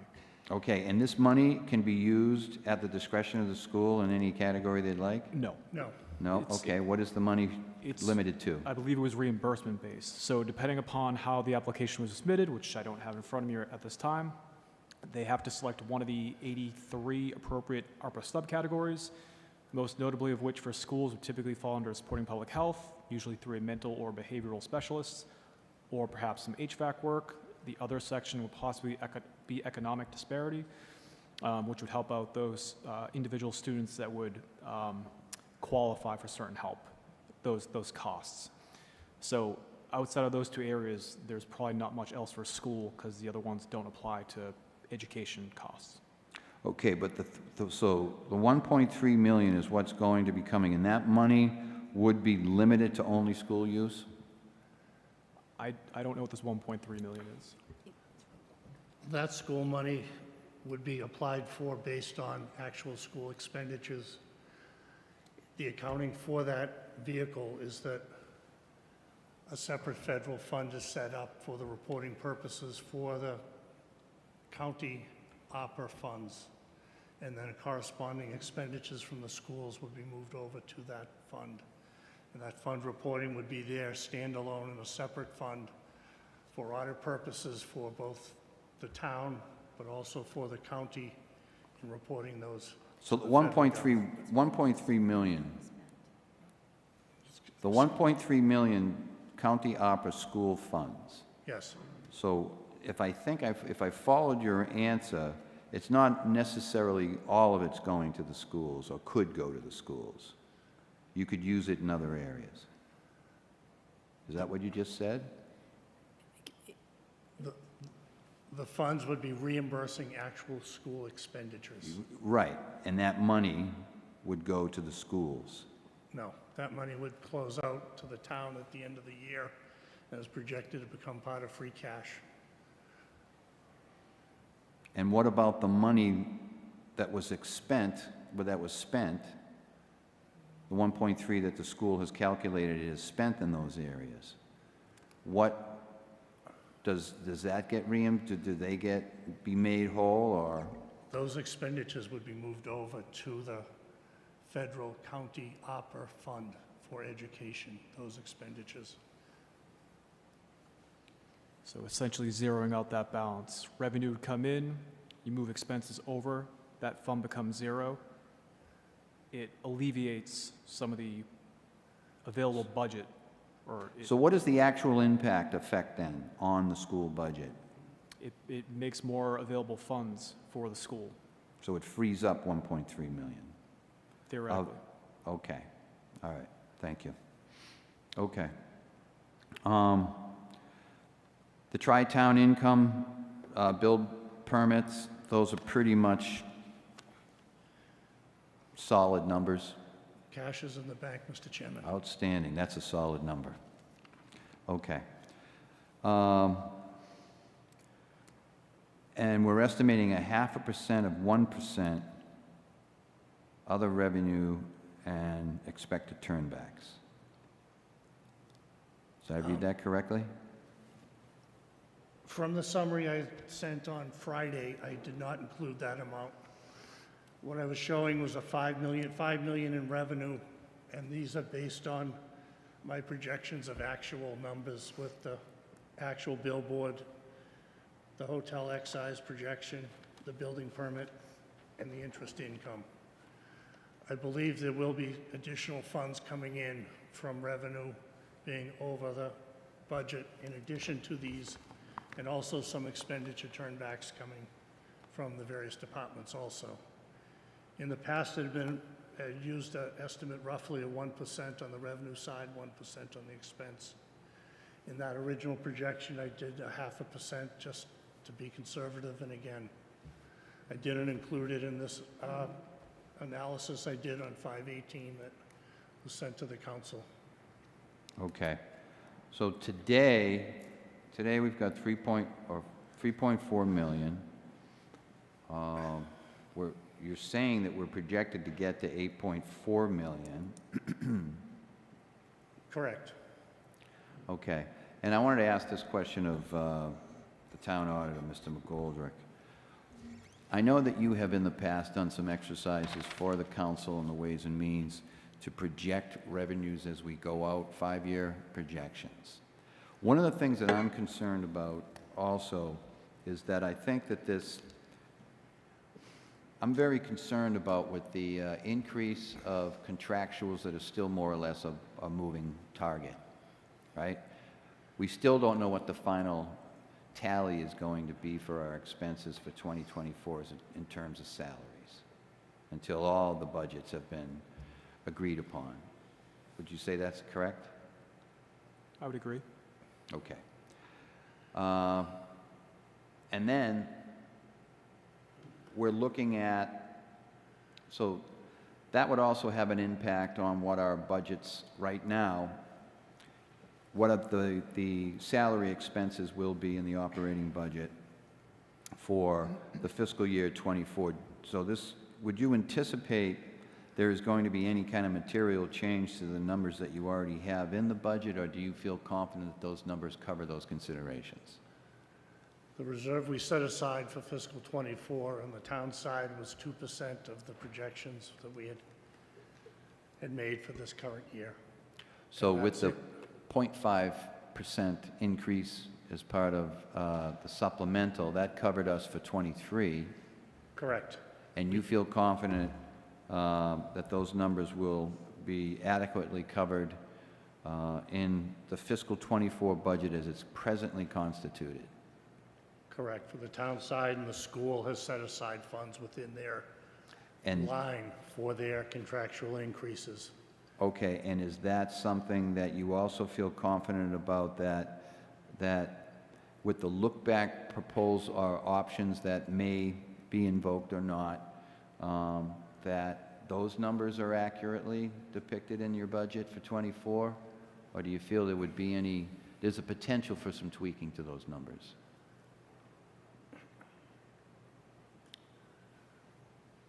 The major contracts, the school being the largest, also the fire, library, utility workers. All those contracts have set aside or have provisions of 2% for fiscal 24. The schools had projected that and had it in there within their budget, and it also had their other contractual increases for the paras also. Okay. So now we'll look over the horizon at the follow-on year of fiscal 25. I know that some of those percentages are going to increase by more than half, particularly from the school perspective, right? We're going to have 5% in fiscal 25? I don't have that number in front of me, Mr. Chairman, but I believe, wasn't it 9% right now is what the tentative agreement is between the schools and the town? I don't have that. in front 9% of over me. 3, 2, 2, 5. 1.5 to 3.5, Excuse- Mr. Chairman. That is the, The COLAs for the school? I'm talking about just the percentage of increase for the pay. I mean, for example, we know that, I think what was proposed, I want to say there was a 21 or 23% increase for para educators, for example. Go right ahead. I believe that the total was 5%. I believe it's 3.5 COLA and then a 1.5 market adjustment is what they were calling it. So the net effect would be 5%. 5%. That's my point. Okay, so we get to the 5%. So essentially, it's a 9% increase with all things considered between 23, 24, and fiscal 25, just for the schools, right? And to pay for that increase, it's coming out of the operating budget? Yes. Okay, thank you. And now we have other unions that, we have some that have settled, and we have others that still haven't settled. And there is a potential, if I heard the questioning correctly this evening, that they also have the ability, with a look back based on the HR director's response to Council Maglio's question. Is that was that something you understand as well? That's my understanding, yes. Okay.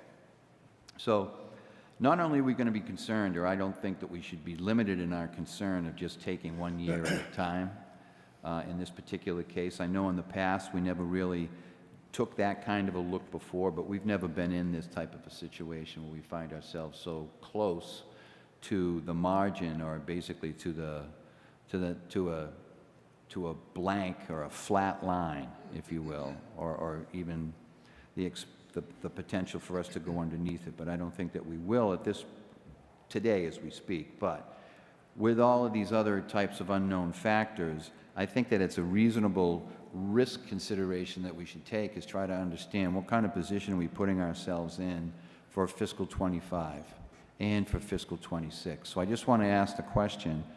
So could you just quote again, Mr. McGoldrick, the projected revenue growth of the operating fund for fiscal 24 that's part of tonight's budget? Yes, give me 1 second, please.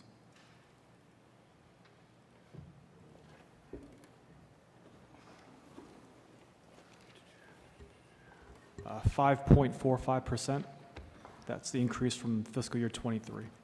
Okay. And the actual rate of growth for fiscal 23 was what? 4.46%. Okay. And what is the percentage of growth for fiscal 25 based on your projections? So we have to sort of break it down in different categories, right? Because there's so many different components and moving pieces. So when I look at fiscal year 25, when I look at the school department alone, the early projections are they're going to need a 7.5% increase to get by. They're going to, excuse me? A 7.5% increase to get by. For total, Over 24? Correct, for total costs.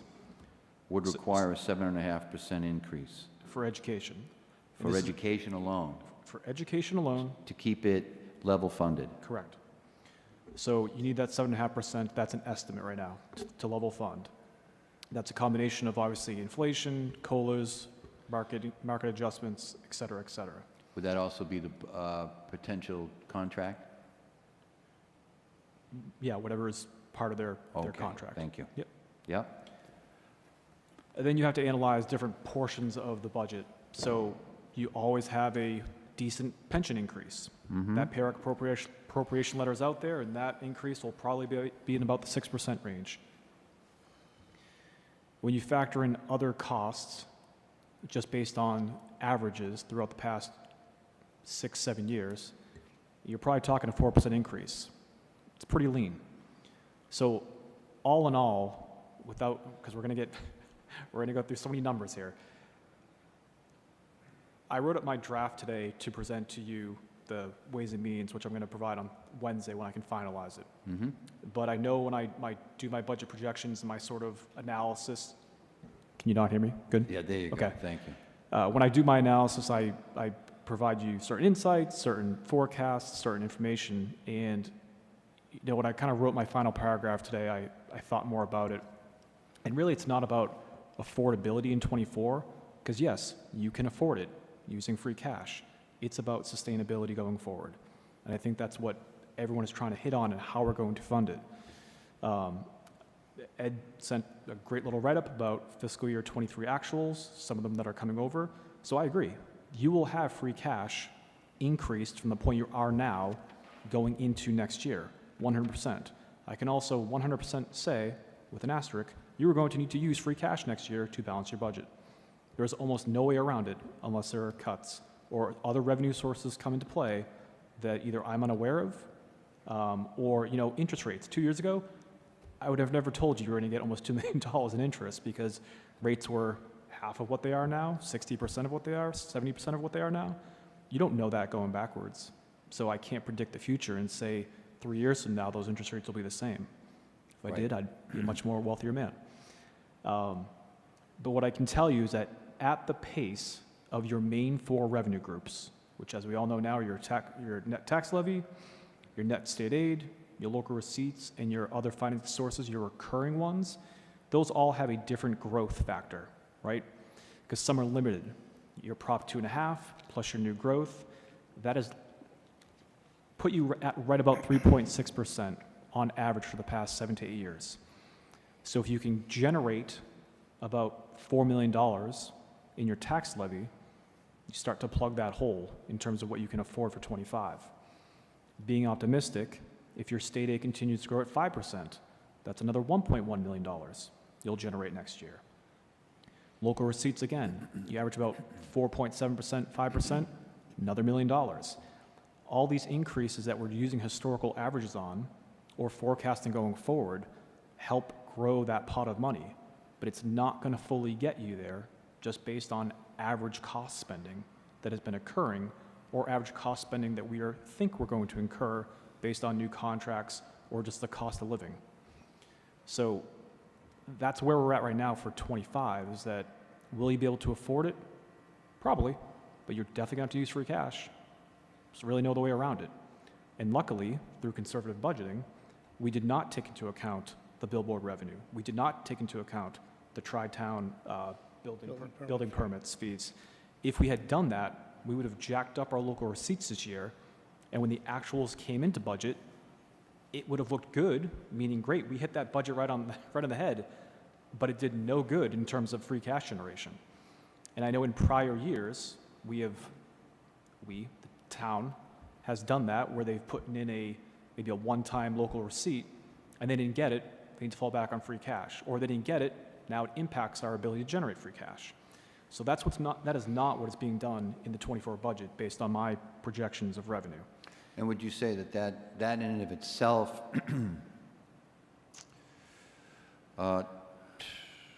would you equate that to contributing to a small level of risk at a minimum for our way we go into into fiscal '25 and beyond? Risk of using... Well, I'm talking about a risk of having enough funds to cover a sustained level funded budget into '25 and into '26. '25, I think you'll get through. After that, I don't know what free cash will be. Okay. And is part of your premise, is part of this premise also that there is no significant new growth in terms of development, building fees, tax base is increased? Correct, because those things are out of my control, out of my purview. Obviously, I don't sit in meetings I'm not invited to and shouldn't be part of. So I don't know what the development plans are. I'm not sure what's coming down the pike in terms of either new fees, increased fees, new developments, all that good stuff, planning, zoning, everything that helps make a town run, the master plan, all that good stuff. Right. So we need to grow our revenues to keep up with our growth in expenses year over year. Either that or... The only thing that we can do if we can't grow those revenues is to cut our expenses. You got it. Or a combination of both. And where we are, and all municipalities are under the law, they can only budget, they can only spend what they take in revenues, right? Okay, so I just wanted to walk through those scenarios a little bit, as part of my concerns are just what are we positioning ourselves with this current budget and the atmosphere that we're working in. And there is, you know, as I mentioned, a few other things that could potentially happen outside of our control if there is a recession or an uptick, all right, in costs and recession. If there's another uptick in cost of fuel and energy costs, things of that nature, those are going to have they are going to have a burden on our ability to cover all of our expenses, again, which is then going to more that really more of a reliance on free cash to help us out if we're in a pickle. I do also factor in the fact, the possibilities that the town will pursue grants in other ways to help defer or offset certain costs that were unexpected, or to help augment, perhaps replace allocated money in the budget with a future influx of a grant that would open up monies and allow it to be used in other means, giving us a bit more flexibility. But I feel as if with all of the costs that we see, and unexpected costs in this last year alone, our ability to, I mean, I'll take the case, I mean, I would love to see a finance department have more people so that we can get these numbers projected, these numbers entered a lot more quickly. I think you would have two individuals here that would also agree with that. Yeah, I'd love to see more people in that department. But we're working in a very, very lean environment, right? We have to, because it's the situation we find ourselves in. So I don't want to lose sight of where we're going. I think it's very important to understand what we're doing here in terms of the fiscal '24 budget, that we have a firm understanding of the possibilities, what potentially could happen, and that's going to put us in the best position to perhaps find risk mitigation measures for us to avoid those future problems. And ideally, I'd like to take the opportunity to emphasize that we need to invest in this community. We need to invest in this community. If it's in the terms of, in the areas of economic development, we have some great opportunities to do so that would not impact the quality of life in this town, but would stay up with the realities of the regional economic situation, the national economic situation. And so I'd use this opportunity to keep that the administration at this point in time keep in mind that we need to invest further into our infrastructure. Through the chair, just Mr. McGoldrick's point, basically raise revenue, cut expenses, or three, a combination of both. Mm-hmm. That's what we're going to be looking at for fiscal '25. On the revenue side, we've got some new growth coming in development. We've got the 400 Wood Road being developed, not only with the Integra, but also they've rented out the additional portion. We also have the sale of Allen Street coming through. Right. Banner Park. So, And, you're excuse me, just right. let me finish my point. Yeah. And on the expenditure side, there's been talk about the reuse of the South Middle School and possibly redistricting. That could make significant savings or reductions in the school budget. Also, with the new communications building next door, once that's built out, the state provides communication grants. My understanding is it would provide, I believe it's on a sliding schedule, and don't hold me to the exact percentages, but the first year they might provide 100%, then drop it like 20% over a 5-year period. We could be looking at potential reductions in police and fire overtime and the police communications program in the $1 million range. So those are several items that we're working on the revenue side, and then also reductions on the expenditure side, and we'll play Okay, and I'm into glad to account hear for that. fiscal '25. Great, I am very happy to hear that. But what has transpired in the last few years doesn't support the likelihood of that happening. I know that the redistricting, that's a very emotional issue, and I agree with you. We could have some potential savings there if we were able to redistrict. I would like to personally see the redistricting go through, but that, based on what was transpired at the school committee vote for that, or the review of that study committee, I don't know if the will is there to do that. You talked about the communication grants. The communication grants are just, they're temporary. Eventually, we're going to have to pick up the cost of that ourselves. Understood, but it's a combined communication, so instead of paying 100% of the cost that we're paying today, there'd be a reduction. There would be about a $300,000 savings in fire overtime alone. And when those costs kick in, it's going to be a split cost between the town of Braintree and Randolph for the communications center. I would love to see more on that, because I have heard this story before about how our fire department is going to cut it, how it can potentially cut its overtime, and it hasn't happened. It's only gotten worse over time. So I really hope that that would be the case, but I would like to see what the numbers behind that are that justify that. And I don't mean to, I have a tremendous amount of respect for you, Mr. Spellman. I think you're one of the best in the business. But I'm leery.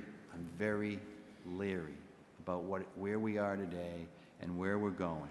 So I'd like to just stop and allow, if there are any other questions from other members of the council, or excuse me, from the Ways and Means. Yes, go right ahead, Councilor Flaherty. My questions are primarily oriented around the anticipated revenues for local receipts. Okay. And because there's an 11% projected increase in local receipts.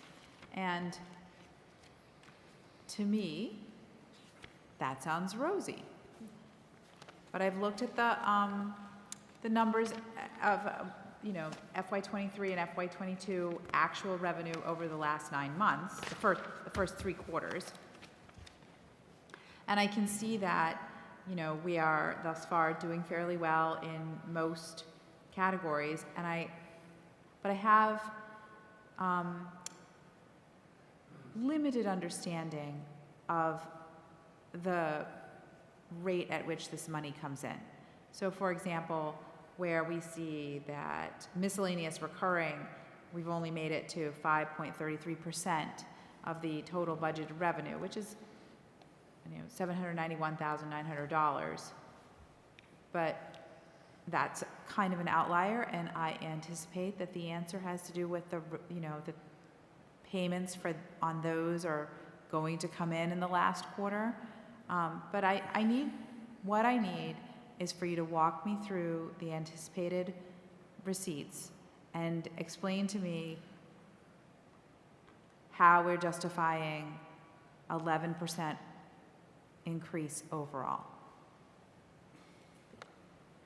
And I think that Mr. McGoldrick may be able to do that to some extent, but also Mr. Spellman might have some thoughts on it.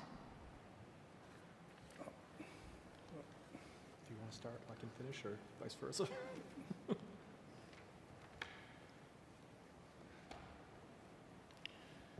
If you want to look at Appendix C, the first item, the largest, is motor vehicle excise. Our first commitment for fiscal '23 was up approximately $300,000 based on new vehicles. And where we are today, we're currently at roughly 90% compared to roughly 75% last year. We just sent out our third commitment, and we project that, again, that number will be higher than the budget, and that's why, or how we came up with the projection of $6.7 million for fiscal year 2024 for motor vehicle excise. The meals tax,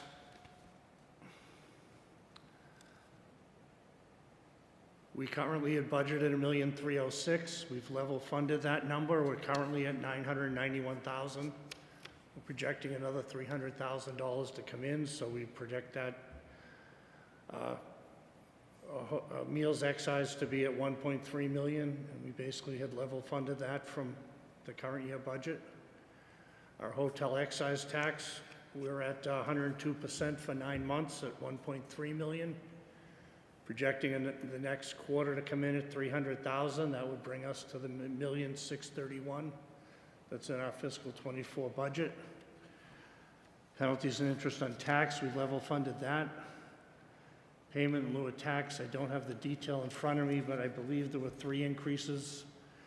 $100,000 for the new billboard. We're going to be receiving $100,000 a year for the next 10 years. There's an increase in the Norfolk County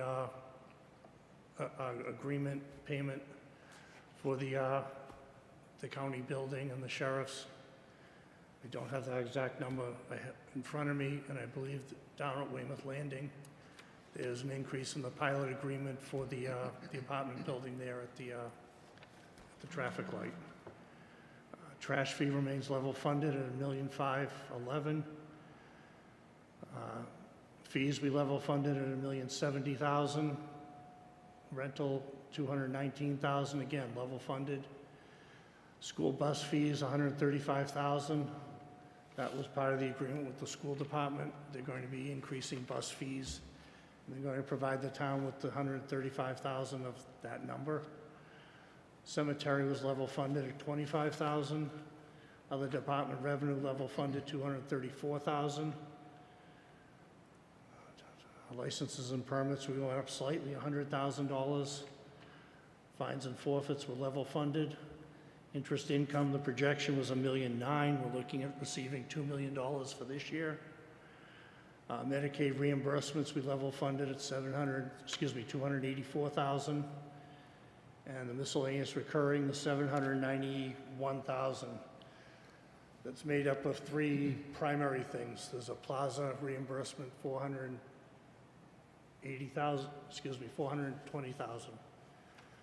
There's a Medicare reimbursement, and the third, there's a component representing a grant reimbursement for school grants for pension costs. In the town appropriation, the HR, there's a pension line that covers the town's full pension assessment to the retirement board. This money that the schools reimburse the town for their portion of certain school grants is included in there. That number's level funded. And the miscellaneous non-recurring, that $197,000, you may recall last fall, before we set the tax rate, what those funds represent is the part of the tobacco settlement from the state. We've recorded these as a revenue source, and we also had a separate article to set up a separate trust fund for the opioid settlement. I'm sorry, it wasn't tobacco, Mike. So that's why that account is 0, and that gets you to the $20,882,000. Can we return to investment income? Because I think that that's what accounts for the largest component of the increase. Yep. The 2023 budget for investment income was $934,400, and the 2024 estimate is $1.9 million. Correct. So that's not billboard revenue? No, this is investment income. How? Interest on the town's investments. As the feds keep raising the rates, the interest rates that we earn continue to grow.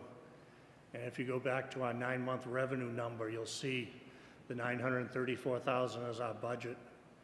And through 3 quarters, we've collected $1,549,000, or 165% of our $934,000 projection, and we still have another quarter to run.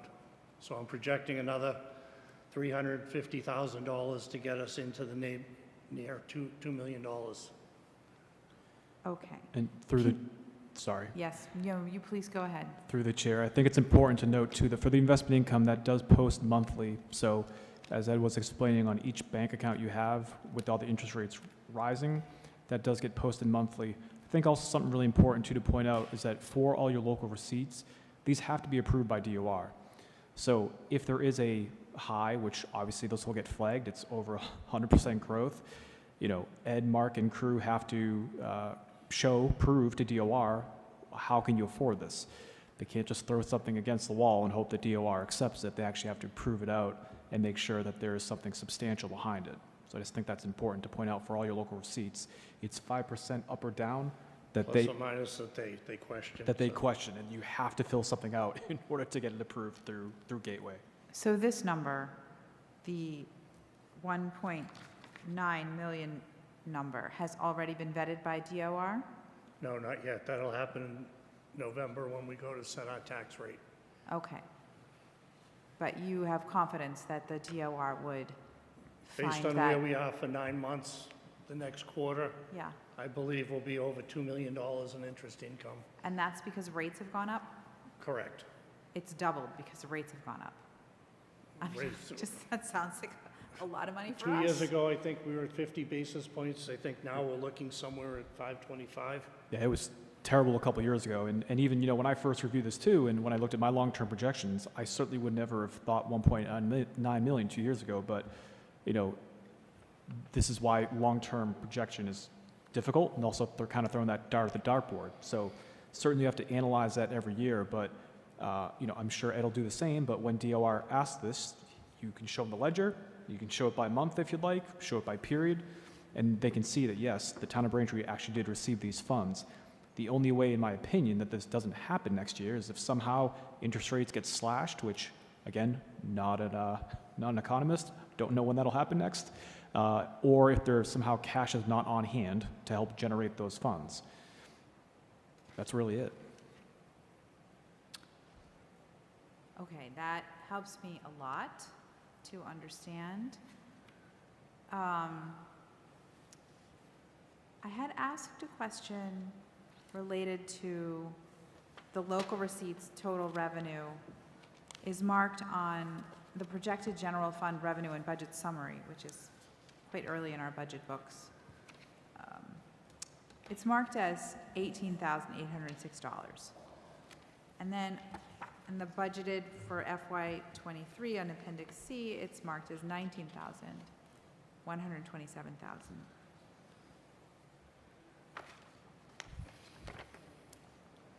Sorry.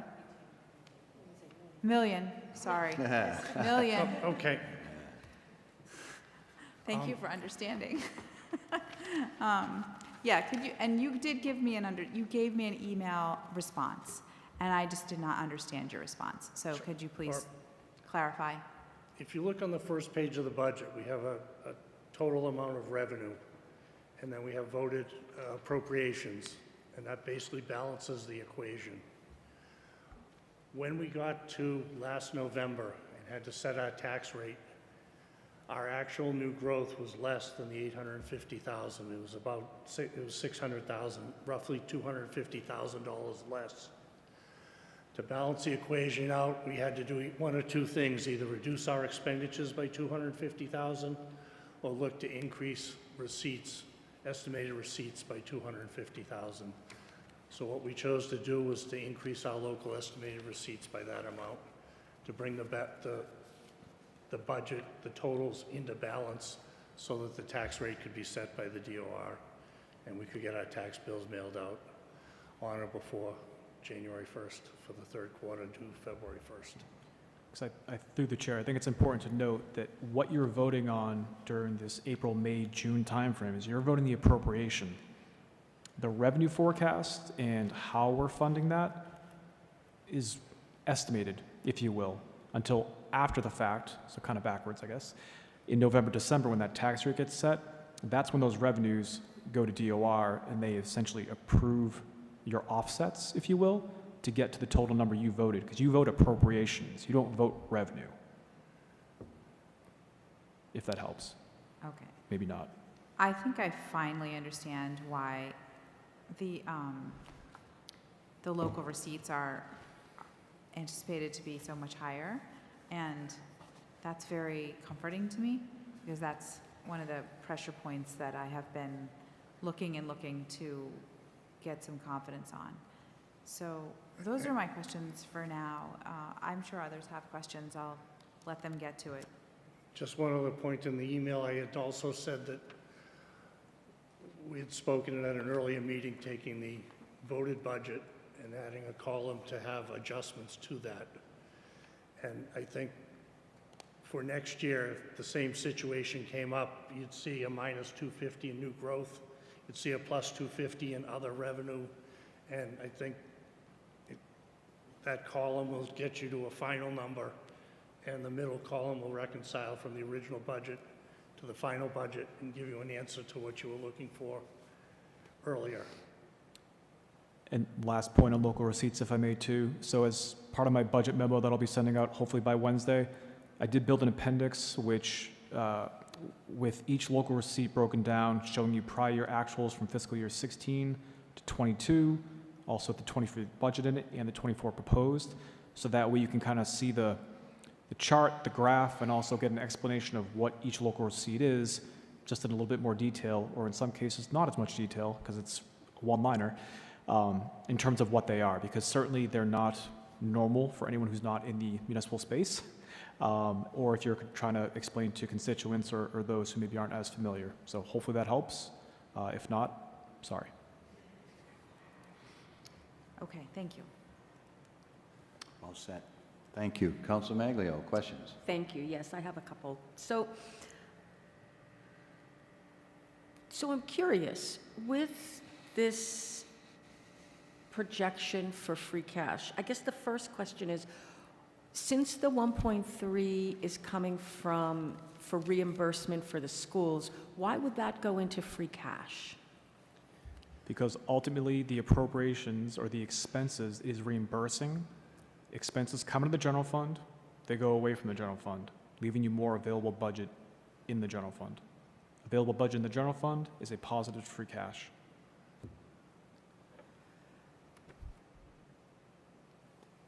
Why is that free cash, though, if it's actually restricted to go to the schools? When the ARPA funds come in, they go into a special revenue fund. So the revenue sits there. You then take the costs that are in the general fund that you're now associated with those ARPA funds, you move them out. So now when you have more budget than actually spent, that leftover, that surplus, any surplus in any department in the general fund closes out to free cash. So think of it this way. If your paycheck's $1,000 and you spend $900, that excess you can put into your savings, similar to free cash. You didn't spend your entire paycheck, if you will. So I understand the concept, but then let's say my paycheck goes, let's say, $2,000 for my mortgage, but I don't pay the mortgage until the 10th. So the 1st through the 9th, it's $2,000 higher than when it gets paid on the 10th. I think this analogy has gone out of control. And also, this knob just fell off this desk. Sorry, that's why I was a little distracted. But But I don't really understand. So it's not like it's there because we haven't spent it yet. But at the end of the fiscal year, it is done. So as of 6/30, it's either spent or not spent. So if this reimbursement is coming in June, I don't think they can turn around within a week and then spend that money on something else, because you have procurement, you have requisitions, you have POs, you have to have contracts in place. So I don't foresee something that'll turn that around in that amount of time. So then it'll go towards something in the schools for FY24? No. In your analogy, instead of taking the first 10 days, if you look at the whole month, you've got the revenue of your $2,000 and your mortgage of $2,000. On the first, you have the $2,000 come in. It's there for 10 days, and on the 11th day, you pay $2,000 out. At the end of the month, you've got $2,000 in, $2,000 out. There's a net of zero. And that is how the fiscal year, July 1 to June 30. You've got budgeted line items.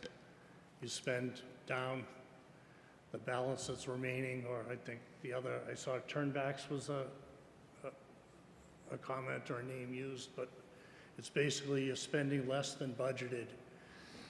That's a positive variance on the expenditure side. On the revenue side, you budget a number, you collect more than you budget. That's a positive variance on the revenue side. That adds to free cash. So your free cash is the starting point.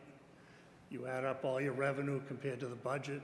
If you've collected more, that's an add to free cash. On the expenditure side, your appropriations for a fixed period for the year. You budget something, you spend less, that variance of what's left is a positive variance, and that gets closed out to free cash. And that's a Reader's Digest version of free cash. And when free cash does get certified, it's not designated for spending. It's designated for what the council votes it for. So mayor has to put forward an appropriation, council votes on it. It's not designated or assigned to a specific department once it gets certified.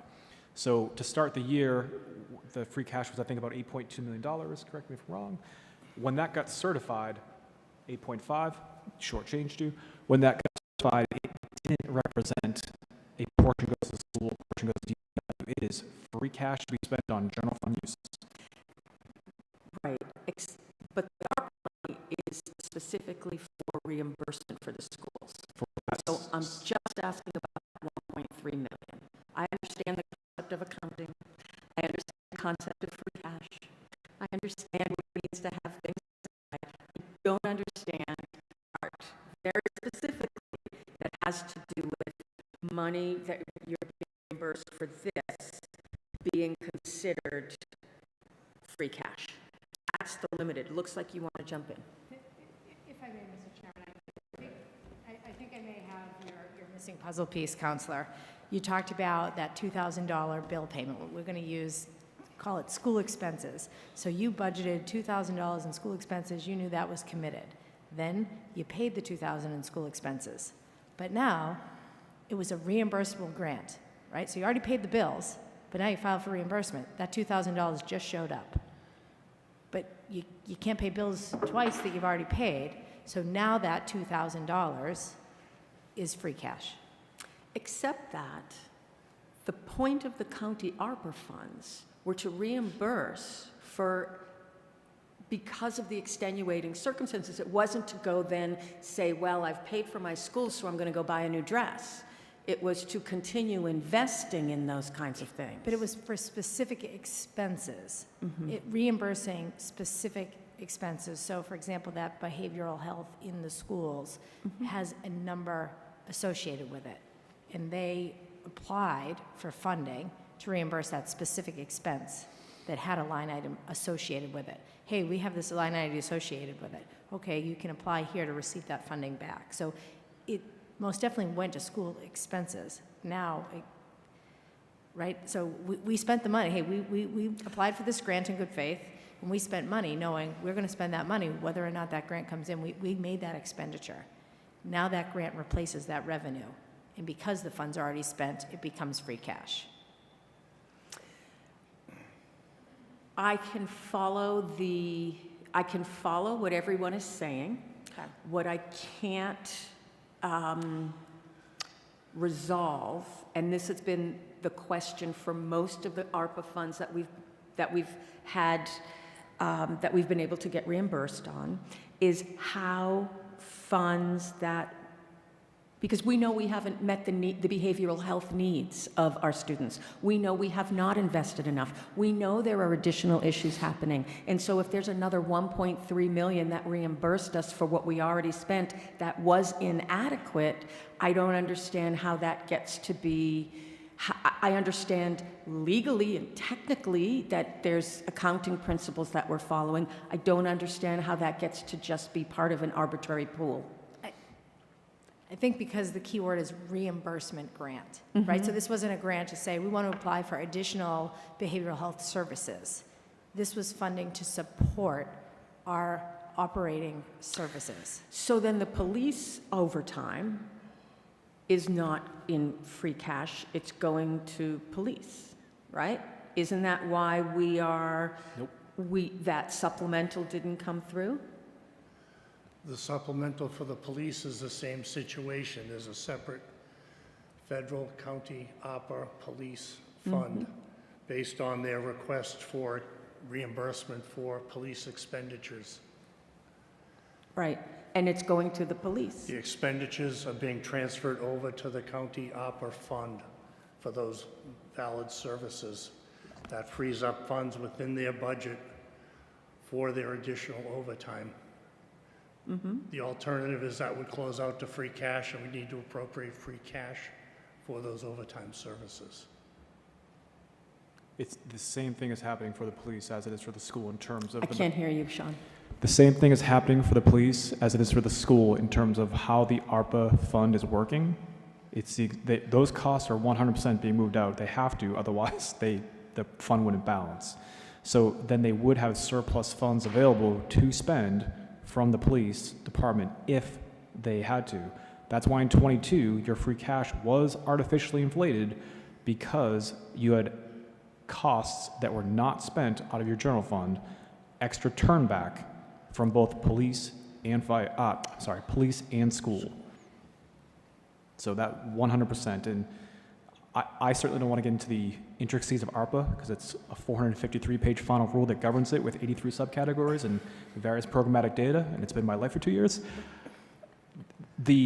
Why the funds were provided versus what you could do with it, there is a wide spectrum. It could have been advancements, it could have been reimbursements, it could have been for water sewer, it could have been for supporting public health, economic impacts, a slew of information, a slew of reasons and what you could do with the funds. But that's how the town chose to apply and use those funds through the county, just like you use your own ARPA NEU funds, your direct funding, to take that in as revenue loss and balance your budget in fiscal year 22, I believe it was. In 23. Okay, well, let's move on from there. Thank you all very much. In a list of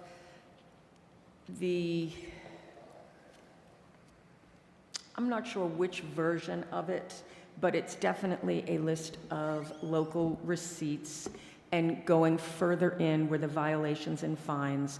And I still have not seen the violations and fines and blight and areas like that. I know that there's a category of fines and forfeitures and licenses and permits, but what we had heard about on Wednesday night, I believe it was, were the hundreds of tickets of violations that were written by the municipal health department and on the inspections, on Skyline, on a variety of things. And one of the things that we were to get back was that reconciliation of it, the list of the violations, how many fines were issued, how many were paid. So that would be something that I'm still interested in getting.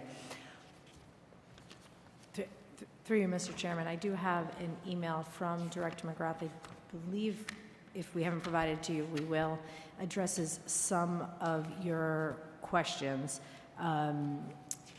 one of which I want to make sure because of the content, and I owe you a follow-up and specifically on this.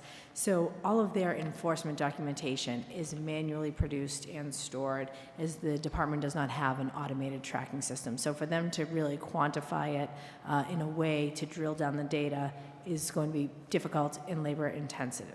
I will say the number of violations from fiscal year, I think you're looking for 21 to 23, Health Department responded to 276 nuisance complaints. And so, like we said, that data also includes COVID complaints, and it does include 3 anti-blight ordinance violations. 1 fine associated has been issued. 0 fines have been received. I think particularly along the blight issue, it was more about receiving and achieving compliance as opposed to fine violation, contacting a property owner, asking them what their game plan is and working with them to bring into compliance. In particular, and I had the opportunity with you, Counselor, to be in your district, and I share your frustration, as does the administration, and as does, I'm sure, many of the community, whether they're resident-specific or neighbors who drive by. But the Skyline Apartments, I know, is a particular bone of contention, an area of concern. $3,950 worth of fines were issued. $3,550 of those fines have been received. I believe there was a court involvement relative to that property. I don't have the latest details. I'm not fully up to speed on that, but you probably know more about that than I would. But I do have some response relative to that to you, and we can definitely talk offline. But for having the department to cull together all of that, and we've talked about what technology, we could be investing in going forward to streamline that. As you know, they're under-resourced as far as staff time to put that formatted the way we would like to be able to deliver that data. Okay, so let me just understand, because you just read off a lot. Now, will you be sharing that? I will, yes. Okay, so just to understand it, so there's 276 complaints. Nuisance complaints. None of this is in a computer, so tallying it up would be staff heavy. So then how do they follow up then on these complaints if nobody's tallying it up? Right, so I believe that the fines are then issued. When findings are issued, it would be with the town clerk's office as a civil penalty. So we did go through We that, did talk. but there's no fines listed there either. And the clerk's office doesn't really follow up on municipal tickets. So it's still kind of that one's still a question mark. I understood, and I think that you'll find a lot of the municipalities with civil fines in their processes and collection processes, and the enforcement thereof is a challenge, right? Could you lien these properties against these fines? What enforcement? And then what's the time and cost of said enforcement? I share your frustration. I mean, blight is a definite pet peeve of mine. Well, it's more than a pet peeve. If we are saying that we are protecting the health and safety of residents, and we have no actual system in place for a department that has existed for many years to actually circle back and make sure those issues are cleaned up when we're talking about important issues like budgeting. But that's it. I'd like to go on to the next one. Okay, I think that the department does a great job and works It's not about very whether hard. they're doing a great job. It's about do they have the tools? Are we investing in them? Have they spoken up for the tools? I don't understand year after year how they don't have that to do their job. That's the question. It's not about good or bad. It's about, this is not 1987, it's 2023. It's very hard to understand. Understood. Thank you. Okay, and then, so that was one of them, that was two, actually that was two. So then, one of the things that also is confusing for me, who's still somewhat of a neophyte in this is my second budget process with Braintree, is that some departments, the grants are included, and some they're not. So, and as Sean just mentioned, we're not really voting on whatever revenue or appropriations there are, because those are just coming in. We're voting on spending. So but isn't it kind of the same thing, because we're saying departments were told what their numbers needed to fit within, and we're saying, okay, spend that then. Well, through the chair, based on reasonableness, so you are voting on appropriations, you're not voting on revenue. I'm sorry, revenue, but That's not okay. appropriate. Right, And okay. not to get into technicalities, but on page 4 of the recap, that's what you list out is the appropriation. That's what the vote gets recorded as. So obviously there has to be some kind of basis for that, right? They're not going to present a budget for you of $200 million when they know we can't fund 40 million of this. So there has to be some inclination and some detailed estimate as to how we get there. And that's what they've provided in front of you with these projections for their revenue. Mm-hmm. And we're listening to them say that they're not being they don't have enough to get their jobs done. And I think that, to me, is what I've heard night after night after night. I mean, we've sat here now, this is our 8th meeting focused on this budget for next year. And we have listened to every department testify that they cannot run their departments they don't have enough money to do what needs to get done. You are going to get no arguments out of me that people want more and need more. No arguments there. It's how do you pay for it? That's the bottom line. Yeah. And so that's the part that sticks with me, that I think about after these meetings, and that I come back and I look at, well, we know that our trash fees that we're charging don't cover the cost of trash. We know that we have a municipal licensing department that, I mean, $3,000 in fines, when we look at the state of some of these properties in town, there's no incentive. Why should anybody fix their blighted absentee landlord property, or their building that has a huge hole in the roof, or their other building that they haven't taken a coat of paint to in 20 years? And where is the incentive if we don't even have a system to track and enforce these smaller pieces? That's the kind of stuff that sticks with me, is looking at in all of these little crevices for additional efficiencies, additional tools for staff, and additional ways to actually reinvest their efforts to building their own departments. Sort of like, you know, people come in and play golf, and now that money goes back to the golf fund. People who have, you know, other functions of the town could be generating enough revenue to actually make an impact in some of the accessibility issues, and some of the just the cleanup issues, and some of the trees and the plantings and all of that. So, if I may, Counselor, to your point about your blighted properties in the areas of specific concern, by all means, yourself would also, in our drive around town, we looked at some specific addresses. I'm having a hard time. We looked at some, when you and I were on the road, we looked at some specific addresses, areas of concern for blight. I don't want you to think that generally, you know, for sure, if we had, here's a specific address, we could have the building department open that file up, see what the specific activity is, and I think to your point, they do spend a lot of time out in the field and responding. But I don't think it was fair, the statement, to say the town doesn't have enough to get the job done. I think what I've seen come before you through each of these budget hearings is municipal department heads who are dedicated, who are committed to providing the services the town of Braintree is used to and deserves. I'm sorry, but I need to interrupt you there, because I did not say they were undedicated. No. I did not say they were incompetent. I said that they have told us that they don't have enough to get the job done. We were told that repeatedly. There's not enough to do all the work that needs to happen in the town. There's not enough to do all of the inspections. There's not enough to take care of all the classrooms. There's not enough to take care of all the roads. There's not enough to take care of all the parks.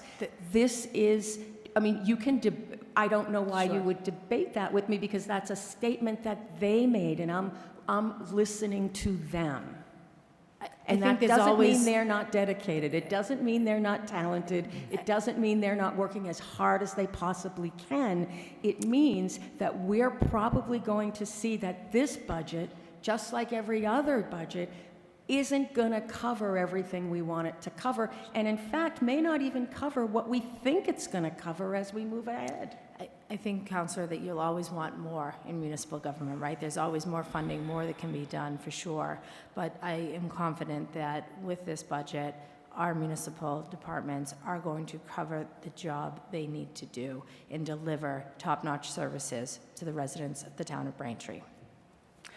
And again, I didn't say that they wouldn't deliver top-notch services. I said it wouldn't be enough. Okay. So you can parse my words, but they're also being recorded. So thank you. The job will be done. That's my point. Thank you. It's what? The job will be done, right? That's the words I was looking at, Counselor, with all due respect. Oh, they'll be doing their job. Are we giving them enough for what the town needs? That's the point. And that's what they're telling us. So please, don't twist my words. Wasn't my intention. Okay. In terms of any other outstanding, so we talked about the list, we talked about, I wrote down what Councilor Flaherty's questions were that I think that you might be getting back to us. So I guess at this point, we know, one more page here. We know that some unions are still negotiating, but you're going to circle back on how that impacts the FY24 line. When do we find that out? Let me see, I had actually, Director DePina gave me a list. Let me just flip back here. Okay, for the unions, this is the who's settled and who's still negotiating. Actually, I can ask you to pause that, because actually I think that's something she said she was going to send. She right? is, I could share with you where Okay. for at this point, settled, the teachers, the BEA is settled, library, the utility workers, fire, and the non-union group. Then who's still in negotiations? We have BPMA, police patrol, police superiors, AFSCME on the town side, AFSCME on the custodial side. Okay, and so she will still send that to me, because I She will didn't write send it you all that. down. Okay, all right, great. I think that's it for me for now. Thank you. Okay. Madam President. Thank you very much, Chairman Reynolds, and I just want to acknowledge, because I know it's late, and I want to say thank you to Ed for answering a tsunami of questions from the diligence of this committee, and I really appreciate it, because I know it's on top of your job, and this is not our only job, so thank you for also working 2 jobs to help us get through this process and many, many late nights. I have 1 comment and then 2 questions, maybe 2 comments.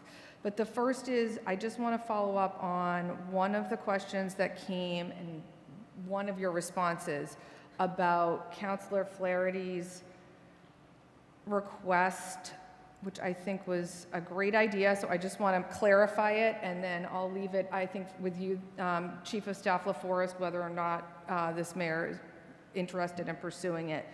But the idea was to, if you look at, you don't have to do it right now, but on page 73 in the budget book, Town Hall has its own dedicated page, and the suggestion was that at a minimum, each of our school buildings get a page like that. I think that might have been slightly misinterpreted when I read the response, because it's not necessarily like how much supplies go into each building, but the idea here, and correct me if I'm wrong, Councilor Flaherty, is, by dedicating a page to each school building, it's shining a light on the investments we're making in each of those buildings, and maybe where some of our shortfalls are, in a more open and understandable way. So I just wanted to clarify that. Then I have a question. I want to make sure I understand the response on the trash fee. Yep. Okay. It looks like we're receiving $740,000 for being the host community of the Covanta transfer station. And then the fees, the sum of fees is about $1.5 million. However, the cost of the facility is about $3 million. So are we still short $760,000? Did I do that math? Am I understanding how, when I looked at the answer, I just want to make sure, and sorry, I'm trying to find it in my documents here. I want to make sure I understood it accurately. It was the 511 response to the questions. You asked for a clear breakdown from Covanta, and Yep. in that $1,424,000 was the trash fee, $742,000 from the host fee, $2.2 million in revenue. The projected cost for the program, $3 million, so that there's a variance of $759,000. Okay. So we aren't breaking even. I know at one of the meetings, I think it was with DPW, and this is where I got conflated with the information. But we are at a loss of $759,000 on the trash. Well, it's being picked up by the rest of the general fund budget. Right, okay. Our trash fees are not covering the balance we need for trash. It's being picked up elsewhere. Correct. Okay, thank you for clarifying that. And then I have a question on state aid. And that is, we got a letter from Representative Cusack, and it looks like they were printed out, so thank you, Clerk Semino, for doing that. And he is writing to the council about earmarks, or hoped for earmarks for FY24, so what the budget we're coming into. And I understand that those are not appropriated or approved yet by the state government. But he also noted that the earmarks are intended, bear with me,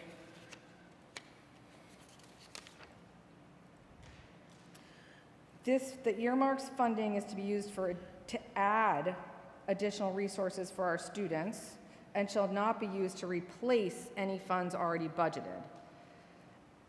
And he writes, unfortunately, it has come to my attention that a previous earmark, so referencing, I believe, FY23, of $500,000 for IT improvements in the Braintree Public Schools was used to replace funding and not in addition to budgeted funds that should have already been included in the town's budget. So I'm trying to understand a couple of things here.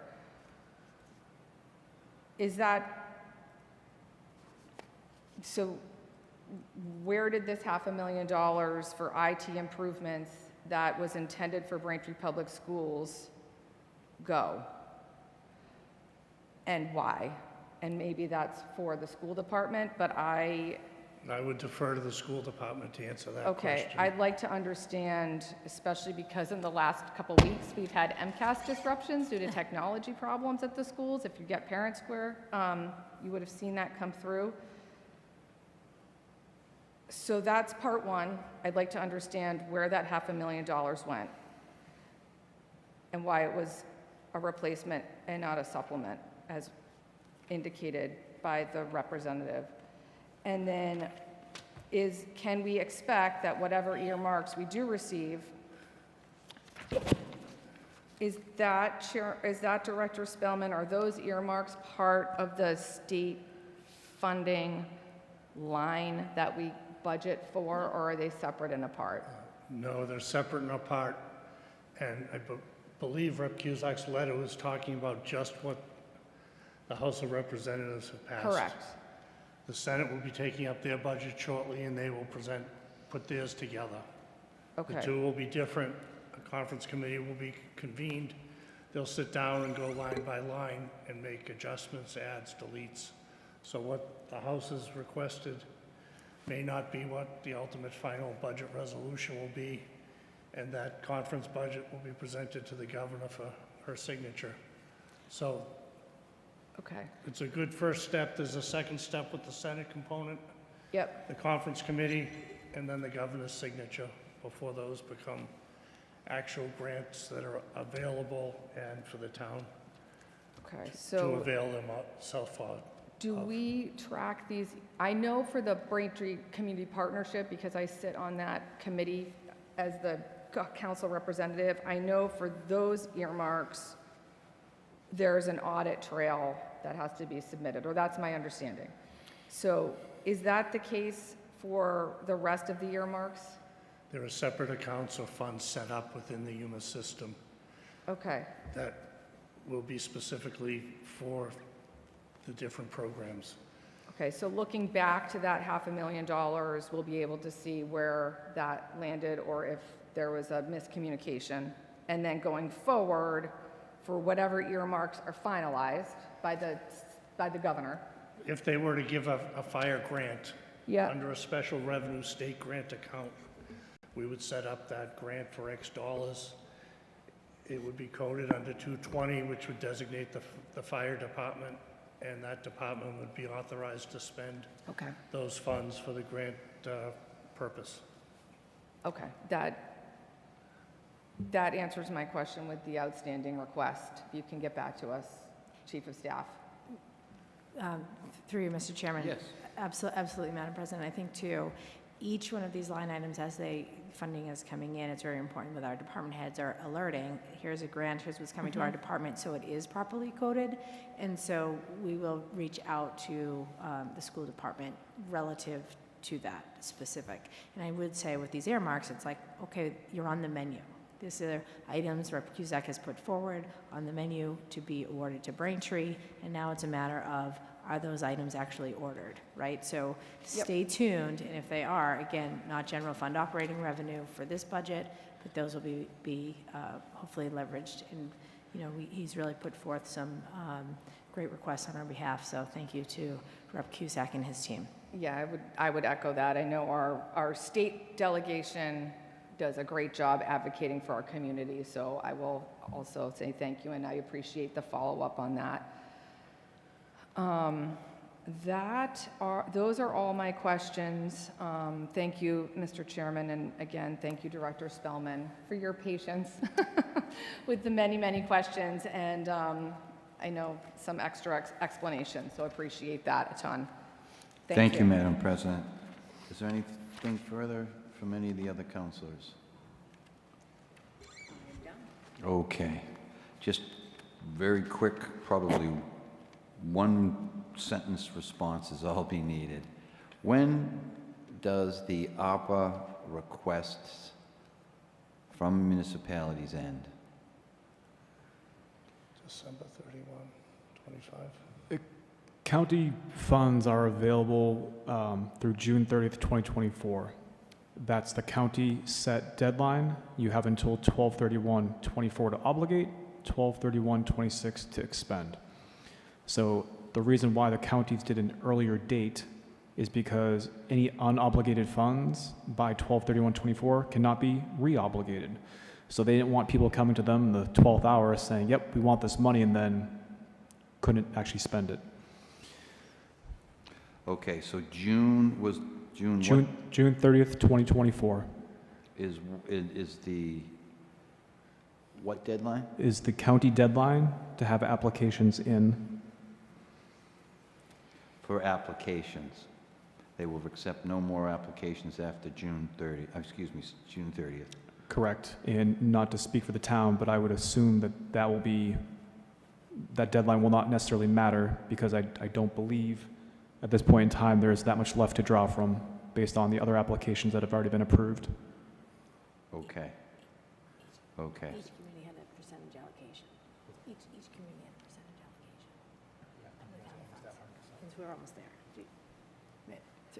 Through you, Mr. Chairman, I think to that point, each community in the county was granted a percentage application, right? And so knowing what was available to Braintree, we have pursued up to date almost as much. We are close to our 100% ask. Thank you. Thank you. I appreciate that. Leave no money on the table, Mr. Chairman. Excellent. You don't want to. I agree. I love it. All right. Okay.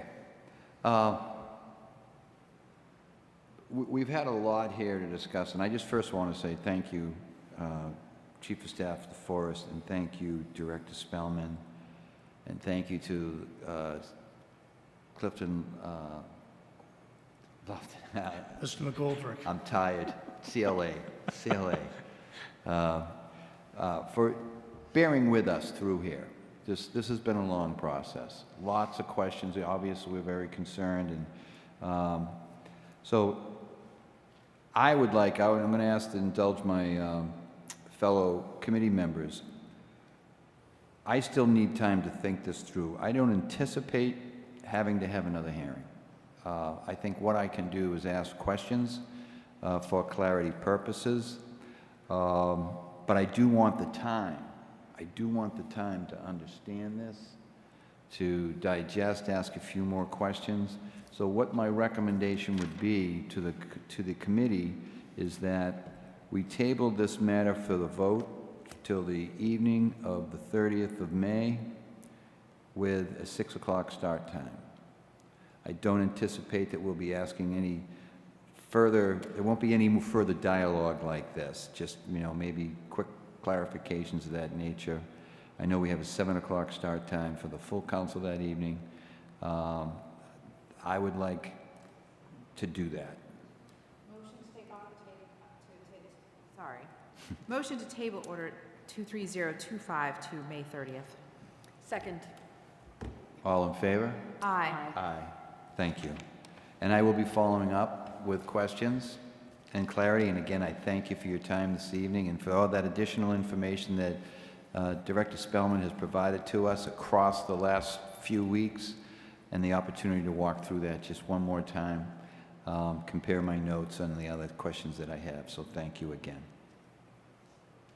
All right. Since we have no other matters on the table this evening, do we have a motion for adjournment? Motion for adjournment. Just a moment, please. Yes. Could we please table 2302? I'm sorry, we just did. I apologize. We tabled the tree ordinance. We did table that. All right, so I'm not the only tired one here. Okay. All right, thank you very much. So again, we have the motion for adjournment. Second? All in favor? Aye. Aye. Thank you very much.